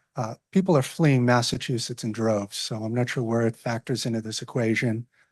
Citing California as a reason why things work, when they spent how many billions for like 3 miles of track that doesn't go to anywhere. I don't think we should be citing that either. The reason the Fairmont line works, in my opinion, is because that goes through lower income, more denser communities than up here in Reading. So perhaps that's the reason why it worked over there, as opposed to why it would not work up here. So I have 2 other questions. Will there be any idling after 11 o'clock at night or whenever the last train is? So that is a no. So there's going to be no side idling, no things overnight, no shutting things off in the winter, starting them back up. Okay.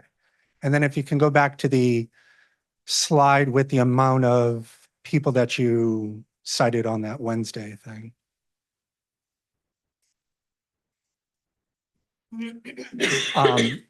So we're catering to 9 people, 4 people, 0 people, 0 people, 2 people, 6 people. And you want to increase that by 18%? Like in what realm of possibility does that like work financially? Like anything's times 0 is 0. I took a picture at 4:30 today and I got 3 people. So it's kind of on par with what you have up there. Who are you increasing the ridership to? Nobody? Like we're going to have to sit here and suffer through this. I understand increasing it during peak times. To me, that makes sense. I own a business. I understand I want to cater to where my clientele is, but why don't you commit to just cutting off all these off-peak times like this? I just don't understand why you won't just do that. You're doubling the amount of nobodies on the train. Who made, it's not your money. That's why you're doing it.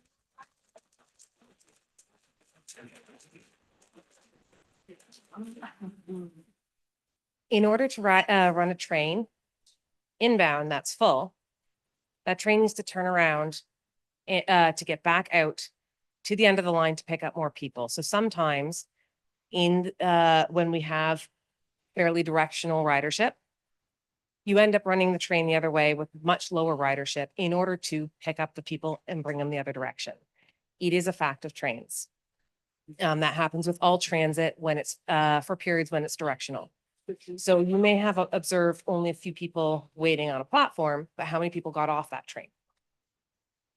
I still saw 3 people going north at 4:30. Sorry, just in the interest of time, it is 8:30 now. We just want to have no secondary questions. If we can just continue down the line so that we can hear everyone's questions. So thank you for your question.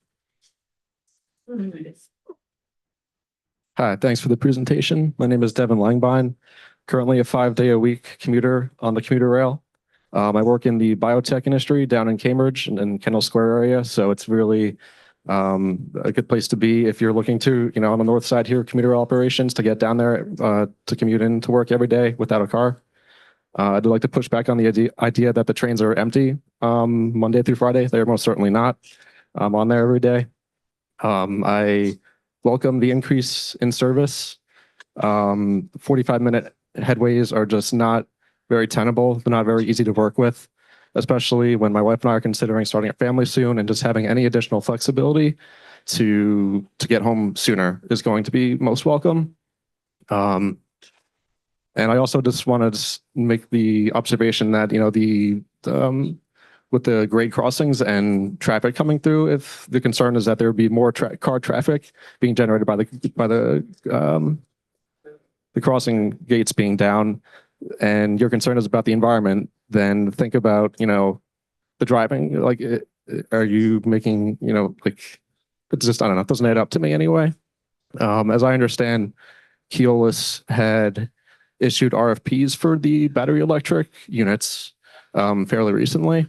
I'm curious if that includes rolling stock just for the Fairmount line, or would there be, I guess my question has to do with lead time. Obviously rolling stock is not acquired. It's not a quick process to acquire new rolling stock. What would the lead time be for acquiring the battery electrics for lines past the Fairmount line? So a quick answer is we actually included options within that order for the 7 trains, so we can order other trains very quickly. The issue, as I said earlier in the presentation, is actually the power north of Boston. So we need to put in more power and we need to connect to the grid in a number of places. That is the slower timeline. So that is the holding thing. We're already starting that process, so it's not as if we're sitting on our laurels. We already got the order on the south side and we actually got 2 extra trains so we can run demonstration service to start proving that concept. So this is not nothing, but it isn't the full service yet. And it does require a significant amount of additional funding.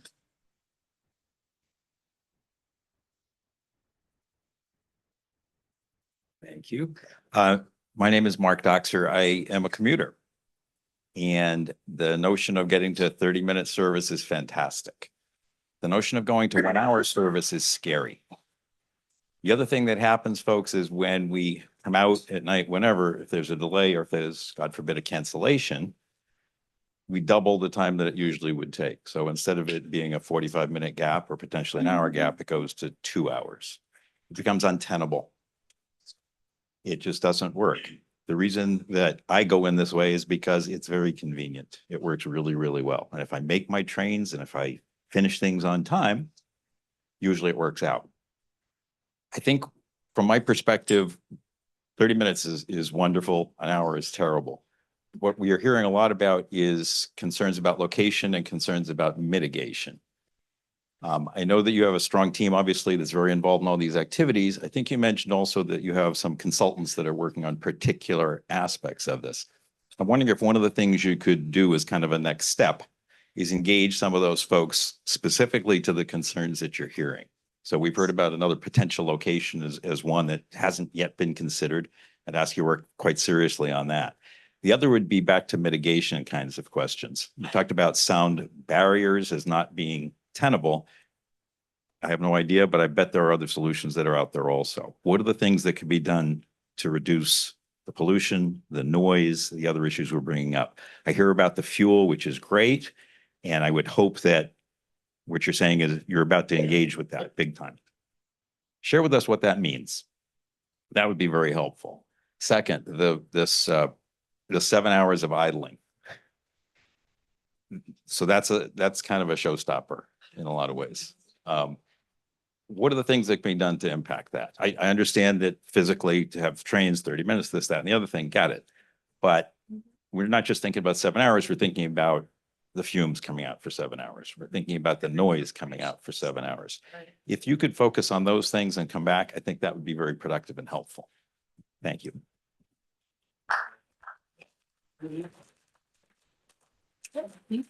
So in addition to the noise walls, we've also looked at vegetation, has similar issues to putting a noise wall next to the track, both sight lines, the sloped embankment, proximity to wetlands, and the height that the track is above the ground below. So in order to get any kind of vegetation tall enough to create any kind of noise mitigation, it's a long time for that to grow up. So that's why we didn't really mention that, because clearly you're not looking for me to plant a tree that's not really going to be helpful for 20 years. So we have looked at these things. We will keep going back and looking at more items as you have brought them to us. And we'll try to consider other mitigations, but the train is still there. So that there's only so much I can do to try to mitigate the fact that the train is still there. We are trying to develop renewable fuels, which will reduce the emissions, which is a major concern. And of course, the ultimate goal of electrification.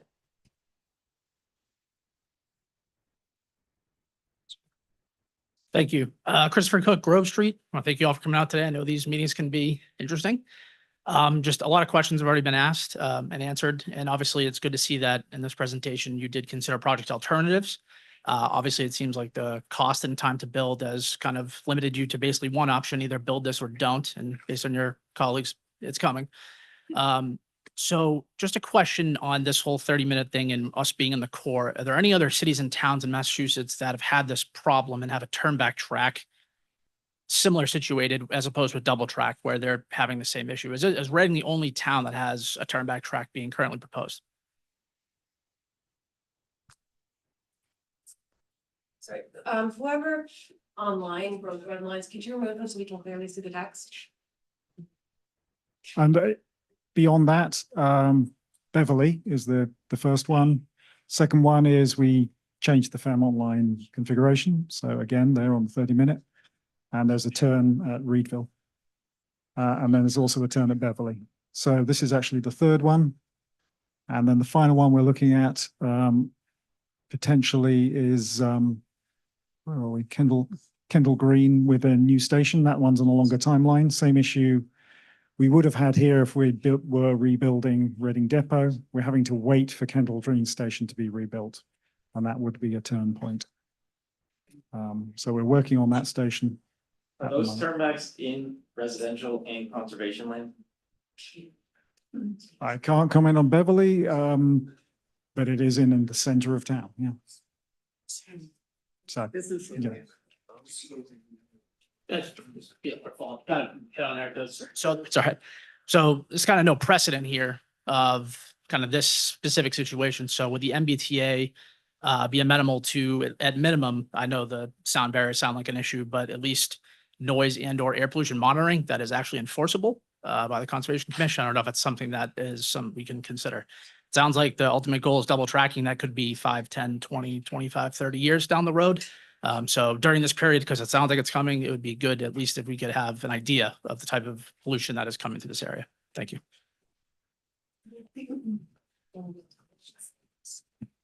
So for the admissions, that is enforceable. So it is under, so we do fall under state and federal requirements. So idling and the emissions, those standards are regulated by the state and federal. So we do meet those with our tier of locomotives. So it is something that's constantly monitored and throughout our system.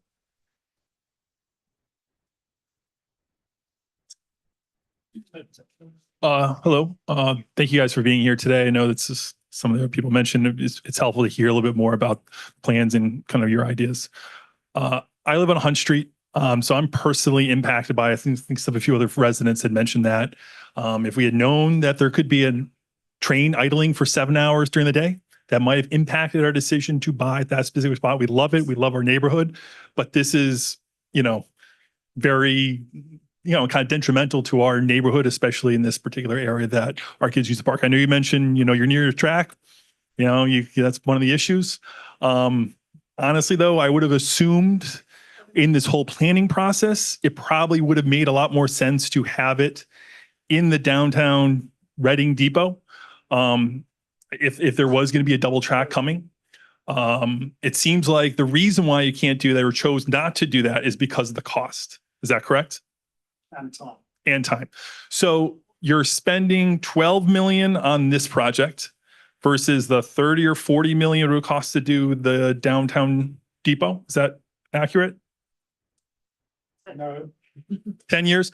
I guess my question is, if you're going to make this investment there, I would assume then that would push out any potential renovation to the downtown depot station. Whereas if you chose to abandon this project, which clearly I think the majority of the community does not want in that location, I would assume that the depot station could potentially be renovated quicker time frame potentially, and then allow you to prove your hypothesis of improving Reading ridership for the 2, 3, 5 people that might attend it. Because personally, I used to take it. I came to this town because they had the Reading station. Because I'm one of the folks that, and like a lot of other folks that only commute 2 or 3 times in the city, you had commuted to South Station, I choose to drive to Melrose to get the Orange Line in because that's far more convenient to get into that part of the city versus taking the Reading to North Station, switching again because I'm so infrequent with some of the issues that have come up. So if we were to abandon this project, which most people do not want, would that have a potentially allow us to renovate the double track or temporarily for the Reading station, make it more ADA acceptable for more people to access that station in a shorter time frame? Sorry, kind of loaded question. You might correct me on this one, but my understanding is that these funds are for infrastructure only. So they can't be reallocated to a station upgrade. So if we were to not go ahead with this, these funds would be used for a different infrastructure upgrade, but not go towards a station upgrade. That would be a separate funding. So follow up on that one. Could you do the double track in the station, which would be infrastructure, correct?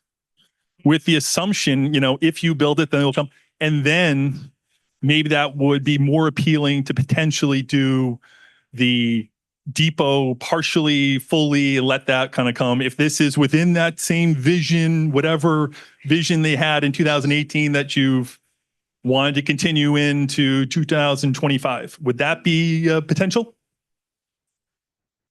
If we were to put the second track in the station and not upgrade the station, we would have to close the station. And that has its own problems because we can't just go closing stations. Sorry, the funding is also, that's a really great question. I appreciate it. So the funding, think of it, and I'm going to use a metaphor here, so excuse me. If you look at an endowment for a university, you'll see that they have $700 million or $1 billion in funding, but you think it's unrestricted funds. So the funding model or the funding that we receive from this is from the MPO to use specifically for one portion of infrastructure funding. And so that it's not part of our CIP. So this is not the MBTA's capital budget that's funding this. This is the MPO budget that's funding this. And the restriction that we have is to use it for a very specific piece of infrastructure. We'd love to have the station upgraded. That's still part of the CIP process. That's still part of the MBTA's vision. But once you work on the very specific part of the tracks like you're mentioning, we'd be violating FTA and FRA regulations. What does MCO mean? Yeah, sorry. So our capital investment program, which is a 5-year outlook on what the MBTA is going to build and fund, includes our stations, it includes our track infrastructure. So it's what the MBTA pays for. The MPO, and I'll let Alistair kind of talk about the funding that we receive from the MPO, it's a regional planning office that funds infrastructure, and they did so on their own. So there is a very specific requirement to provide. The aim of this funding is to unlock increased rail service. So if we don't do that with this funding, it isn't meeting its original need. And there are two parts to it. There's on this track and on another track. So that is why we have to use it in this way, and it will not take away from the funding of the station. Funding of the station is a separate stream. It's funded in different ways, as we talked about, our general capital investment program, and that is where that comes from, and also for ADA funds and accessibility and all those things. Those funding pots are used for stations. So there is no opportunity cost, if you want to use that word, for this. However, I'm going to say again, that all just pushes out that 30-minute service, and you yourself has just described how inconvenient the 45-minute is. We're trying to get to the 30 and actually get better than that. And to do that better than that, we have to double track the whole thing. And that is where we're going in the long run. But as we've just said, the long run is the long run. We're trying to deliver something now, which is 30-minute service to Reading and all the stations, and the 8 stations on the way. It's just one more to follow up on that, and then I'll just let the other folks go. Would you then have, if you were to do the turnback, would you eventually in that overall plan to double track, you would end up having the double track through the Reading Depot down the road anyways? And then second, so I guess then that would be kind of a waste to have the 12 million just for now. No, incorporate it. Okay, and then can you just talk about too, you mentioned that you removed the intent for now. Can you talk about, it's good that you're having this meeting at least, which first time, it would have been great to have earlier on too, but I'm glad you're having this meeting. Can you talk a little bit about your plan to reach out to the community before you submit the intent again? What's the, kind of looking at some of these different other options that people have raised. What is your plan there? And then, sorry for keeping up time for you folks.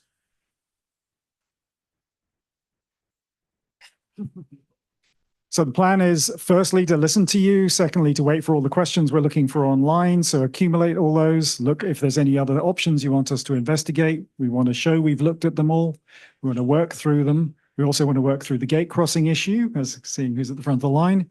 And we want to make sure we have all the numbers worked on that. So those are key issues. And we also want to look if there are any mitigations. That is part of what if we were to add a mitigation, we would have to change the application. So that's another benefit of waiting. So those are the activities we'll be doing in the next 2 months. Thank you. For those of you who don't know me, I'm David Clark. I'm the chief of police here in Reading. And what I'm going to talk about right now is I'm sorry for those of you who take the train. I'm not concerned about 30-minute trains.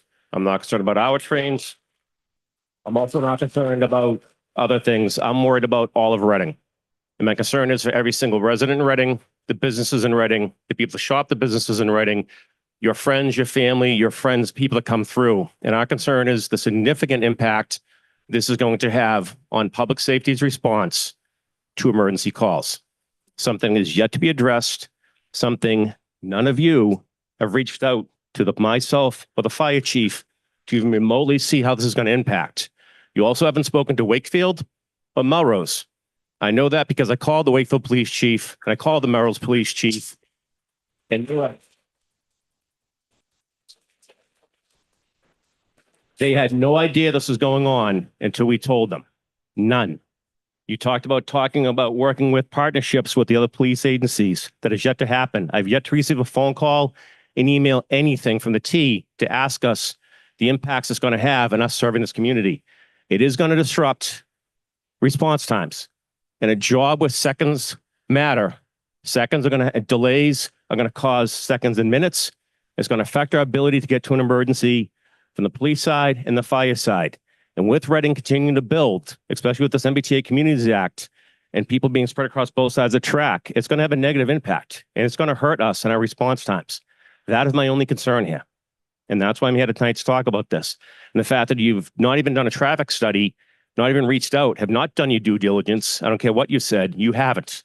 You don't know how it's going to impact because you haven't talked to us. You haven't asked us. You haven't even asked the fire department what engines are on what side of the track, what rescues are on what side of the track. You haven't asked any of that. You haven't asked how we set up sectors. Nothing. You haven't talked to Wakefield or Melrose. And that is a serious concern of ours and our ability to serve these lovely residents of Reading. And that's a serious concern of us.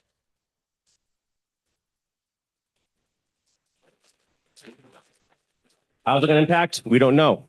Because you're not even talking about doing a traffic study. Hasn't even been remotely been brought up. Okay.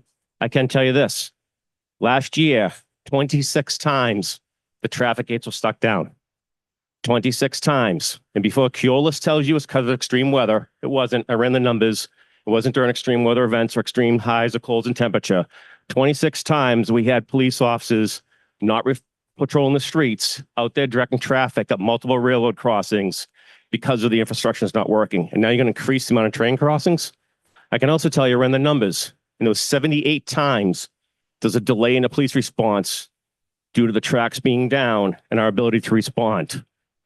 That's without these extra closings. Your math doesn't add up on the slides. The extra closing is going to have a significant negative impact on our ability to service this town. And honestly, as chief, I'm beyond mind-boggling that you haven't even talked to us and talking about doing a traffic study. And I'm not even talking the increase in traffic that's going to come through with extra gate crossings and train people getting delayed. With increased traffic comes increased accidents. Increased accidents means more calls for us. It means delaying our response times. And until that's addressed, I'm sorry, this project is haphazard. And it's unacceptable that you haven't even remotely considered talking to us about this. That's unexcusable, to be honest with you. Thank you.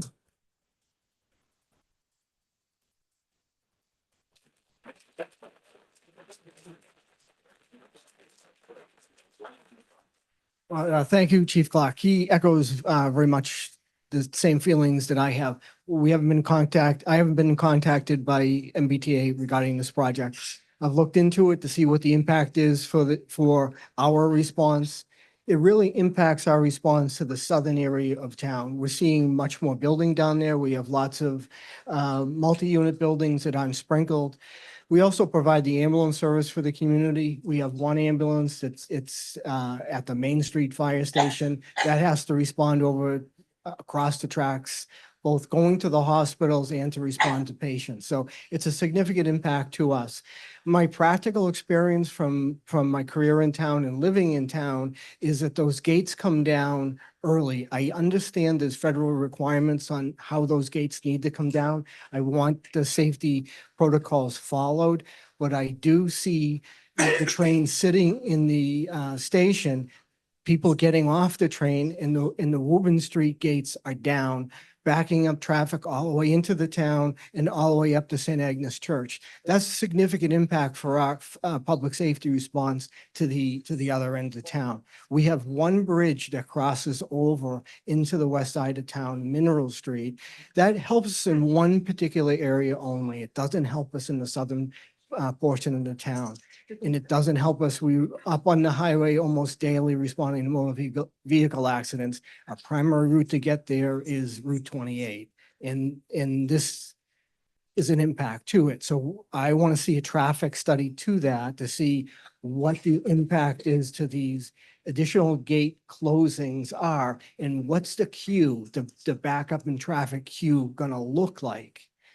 And what mitigation factors the MBTA can put in, more efficient switching, location devices on the trains. So I've seen a program that tracks where the train is.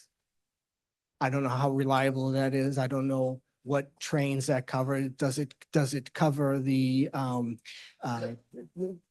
Downeaster or freight trains or things like that? But I know it's in conjunction with Harvard. I don't know if it's a student project. So it's difficult for us right now. We do get delayed by the train more frequently, and I'm concerned about a much more frequent interruption. I'd love to have that discussion and more information from you here on that.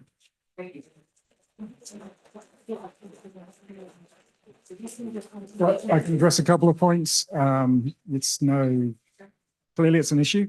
It's an issue at grade crossings. We are federally mandated with our time duration of gates down to the point of all trains are tracked both by the signal system, and you've seen that feed. That is an independent feed that is available to all apps. So Google has it and a whole bunch of other apps have it.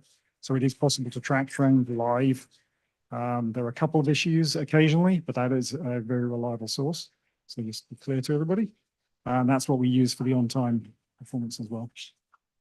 That's the answer to that. I mean, there's a limit to what you can do to mitigate for the closings. It's the same as a traffic light or any other congestion. We are another road user. We're a railroad user, and we have a higher frequency. That does cause an impact. We understand that. But there is also, there are some issues with gate reliability. We can address those and we can work on those. So clearly our commitment is to improve the quality of the system, and that is one of the things we need to improve. We're already half an hour over, so I just want to check, is there anything that's been coming in online that hasn't already been asked in the room We have two speakers and then there are two questions on the chat. that haven't been already asked? Or I don't know about the speakers. Fair. Yeah. I just got the questions on the chat. So we want to let the speakers go. Yes. Given that we're already half an hour over time, please keep your comments or questions to something that hasn't already been asked. I understand everybody has strong feelings and wants to have their voice heard, but we do need to be mindful of time. I'm gonna turn up the audio. Oh, sure. Can you comment on whether you will do a traffic study like our first responder leadership just asked? At this moment, I can't give a firm answer. I can tell you that it's not something that is required of us, but we will look into what it would take to do that kind of a study. And I understand everything doesn't have to be mandated in a requirement, but an act of good faith to the community that you've already really alienated when the leadership is coming out and saying, hi, we need you to do this so that we can know we can protect our residents. That says a lot. And you're obviously hopefully going to really think about how to do that.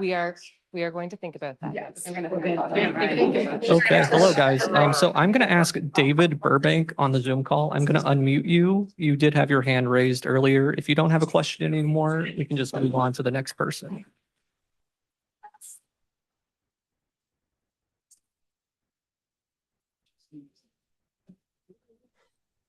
Yeah, thanks for including me. I'm all set. Please move forward. All set. All set. Oh, okay.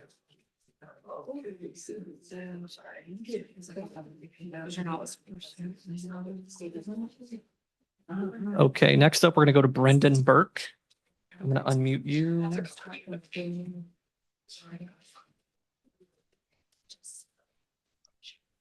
Hi, yes, am I coming in clearly? You're coming through a little bit, but if you can speak loudly, that would be helpful, please.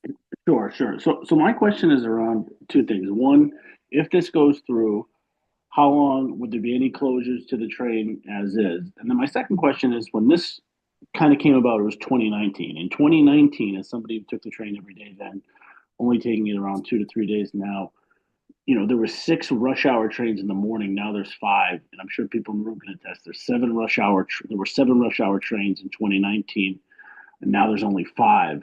I'm just not sure why this needs to be done to increase the service that existed in 2019. And as a sign of good faith, could the MBTA increase that service now in order to kind of service the community better?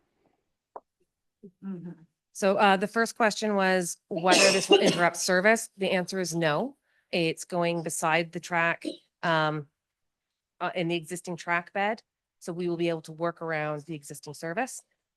And why did we have more frequent trains in 2019 than we do now? We've shifted our model from peak period service to all day service. So we are running the trains over more frequently throughout the day rather than concentrating them in the peak periods. So in order to make that work, we don't have them all bunched in a small period of time.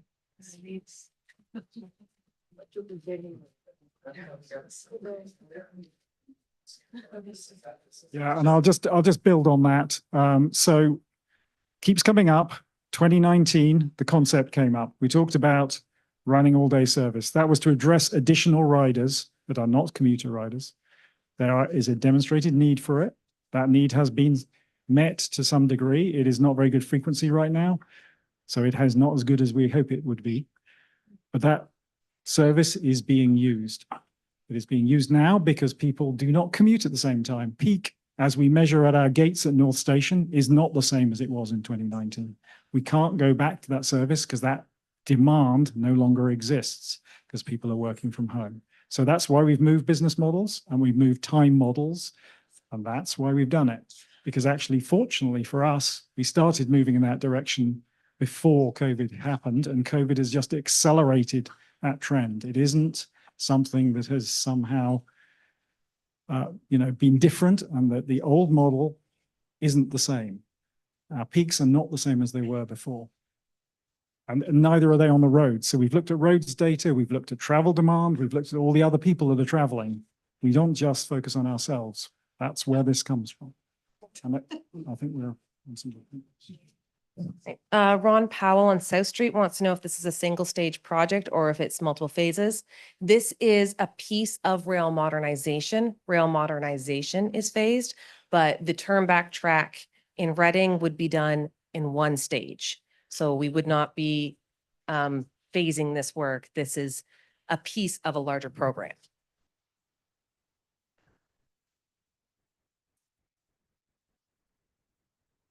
I think we've addressed that one.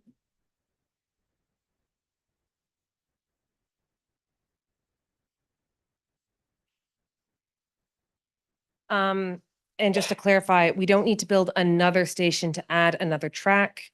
We would need to rebuild the existing station because adding another track would trigger the requirement to do so within the station limits. More specifically, building a second platform in order to service that second track would require a full rebuild of the station. I think that's it. Right. Okay, so these are going to be the final questions. Yeah, Jim Riley. I have a major question again related to putting a second rail by the Reading Depot. First, the Reading Depot itself is a historic place.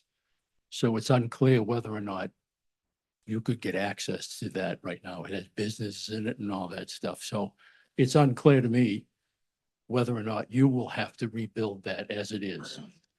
The major question I have is in Wellesley, where they just finished those temporary ADA ramps. State Senator got $500,000 for that project. And you said just recently that you're in the process of rebuilding that. Why can't you go through the same process here in Reading? why can't you say, we're gonna build it over 4 to 5 years? Why does it have to be 1 year? Part of the process of rebuilding Wellesley Square is securing construction funding. That project was designed up, paused actually slightly before it was at 30% design because it's unfunded for construction. And the mini high program is a way to bring accessibility to Wellesley because they had 3 stations without accessibility. So to bring accessibility to Wellesley in the interim until we can secure the funding to rebuild Wellesley Center. Similarly, Reading is unfunded for a station rebuild. So part of that is we need the funding in order to start designing, because if we go designing things before we have the construction funding, then we end up with wasted effort and we're not being efficient with our dollars. But you already have $10.9 million set aside for infrastructure. That same money can be put there and extended over a period of time to rebuild the depot. Why? Why? We addressed this question earlier. This is MPO funds, which is targeted to a particular use. We can't reallocate it. There are other funds which we could use. But I got to come back to the original point, which is there is a difference between an existing platform that we're upgrading on a way to full accessibility and actually adding a whole new platform. And that is just legal, I'm afraid. Putting in a new track, a new platform requires more work and more time and more design. That is the issue.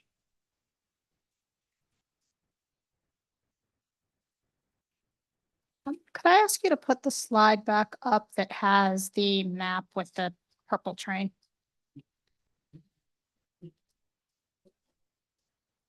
Yeah, perfect. Thank you. And this is actually to my fellow residents. I'm just going to turn my back on you for a minute. So there's been a lot of discussion about whether or not we encourage them to build the second track at the existing depot. They've gone through and explained why that's not possible from a dollars perspective. But one thing I want to point out here is that whether the train is way up there or a mile further up the road or a mile further down, it affects all of Reading and how they are proposing it. So one thing I just want to call your attention to is that if we were to encourage them to move it down here to the depot, that still affects all of the neighbors right there. Yep. So I would encourage us to address this as a community as a whole and not by individual neighbors or neighborhoods that are affected. I'm very sympathetic to my neighbors who are way up there. And I would hate to see anybody affected by the pollution and the noise and the vibrations and everything that have been addressed. Thank you very much.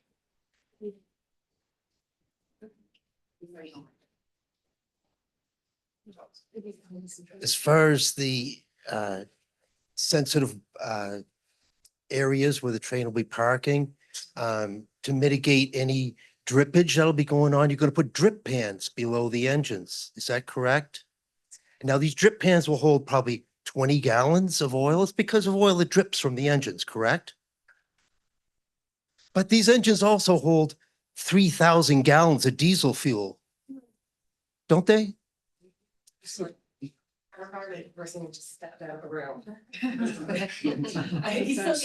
the fact is, yes, it holds 3,000 gallons. The fact is also the higher risk is actually when it's underway. So it doesn't spontaneously leak.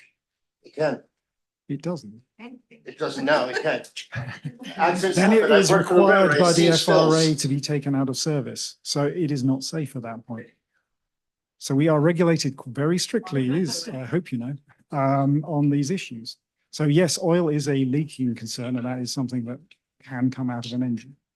But fuel leaks, and that order of magnitude, the only time that happens is an accident. Did I give you an example where there's a piece of steel located on the side of the track? It punctures the tank. 3,000 gallons of fuel pour immediately into the sensitive. That is more likely to happen when it's underway. It is very unlikely to happen when it's stationary. It might not. And that is a risk along the whole line. And we, of course, act to mitigate that everywhere. And if there is a mechanical issue with the train, as you say, we are highly regulated by the FRA. And that is not something would ever be put in service because it's a fire risk and it's a danger. Safety has not been addressed either. We talked about 6 railroad crossings, and also there's anybody who's hit by the train is always called a trespasser.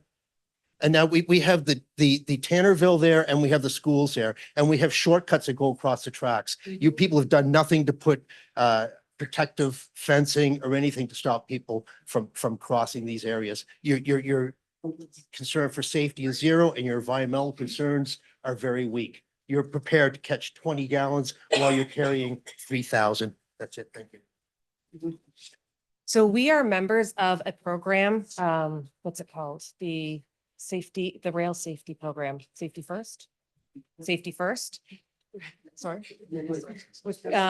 But also for safety for people around the tracks. If there is a concern with the schools, with students crossing the tracks, please have the schools reach out to us and we will bring our people to the schools to talk to the students about how unsafe it is to be crossing railroad tracks. That is an ongoing concern that we try to address, and we do take it seriously. We have a program that we work with in order to bring that message whenever possible. So please, if this is a concern going on, we will also notify Keolis if there are unauthorized breaks in the fence for them to go and inspect and repair those breaks. We were not aware. Whenever we're made aware of them, we have Keolis go and repair them. What fence? There is no fence. There's no No fence fence. here. There isn't. Trespassers. There is no fence. There isn't. Where there is a fence, we make sure it is continuous.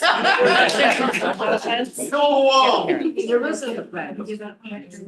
And the kids from the school just cross. So they're not gonna listen. You can talk to them, but they still have the ability to cross. Nothing stopped. Okay, we understand your concern, but please don't shout it out. So I think this is the point where we're pretty much done with all the questions. And I think we've given you a very long time. We've made it very clear that we're listening to you, that we're taking the points, and that we're looking at potential mitigations. And that's the stage we're at right now. And we'll be closing out, and we'll be coming back to the community once we've done it. Okay, thank you. I just want to close it out. I want to thank everybody for coming tonight. Did we have anything more online? Just one more check. Yeah, there's I- one person who put multiple questions that were not answered. Okay, were they, I'm trying to ask over here. I just want to make sure that we've got everybody's concerns. Was there another question or?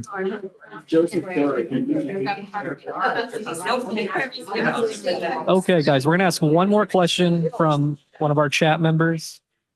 Just real quick, can you clarify what the least amount of idle time is needed while the locomotive is on the turnback track? So I think the minimum we talked about before is 15 minutes and the maximum is 30. And that's pretty much standard across the system. Okay, I think that does conclude the questions. Thanks for coming. As I get information from the MBTA, I'll be sure to pass it on. I sent a letter addressing a lot of our concerns as a town to the MBTA. So they have that and I'm waiting for some responses. So thank you very much. Also, the select board, if they want to adjourn their meeting, Facing my house just now. ask them to adjourn now. Thank you. Thank you.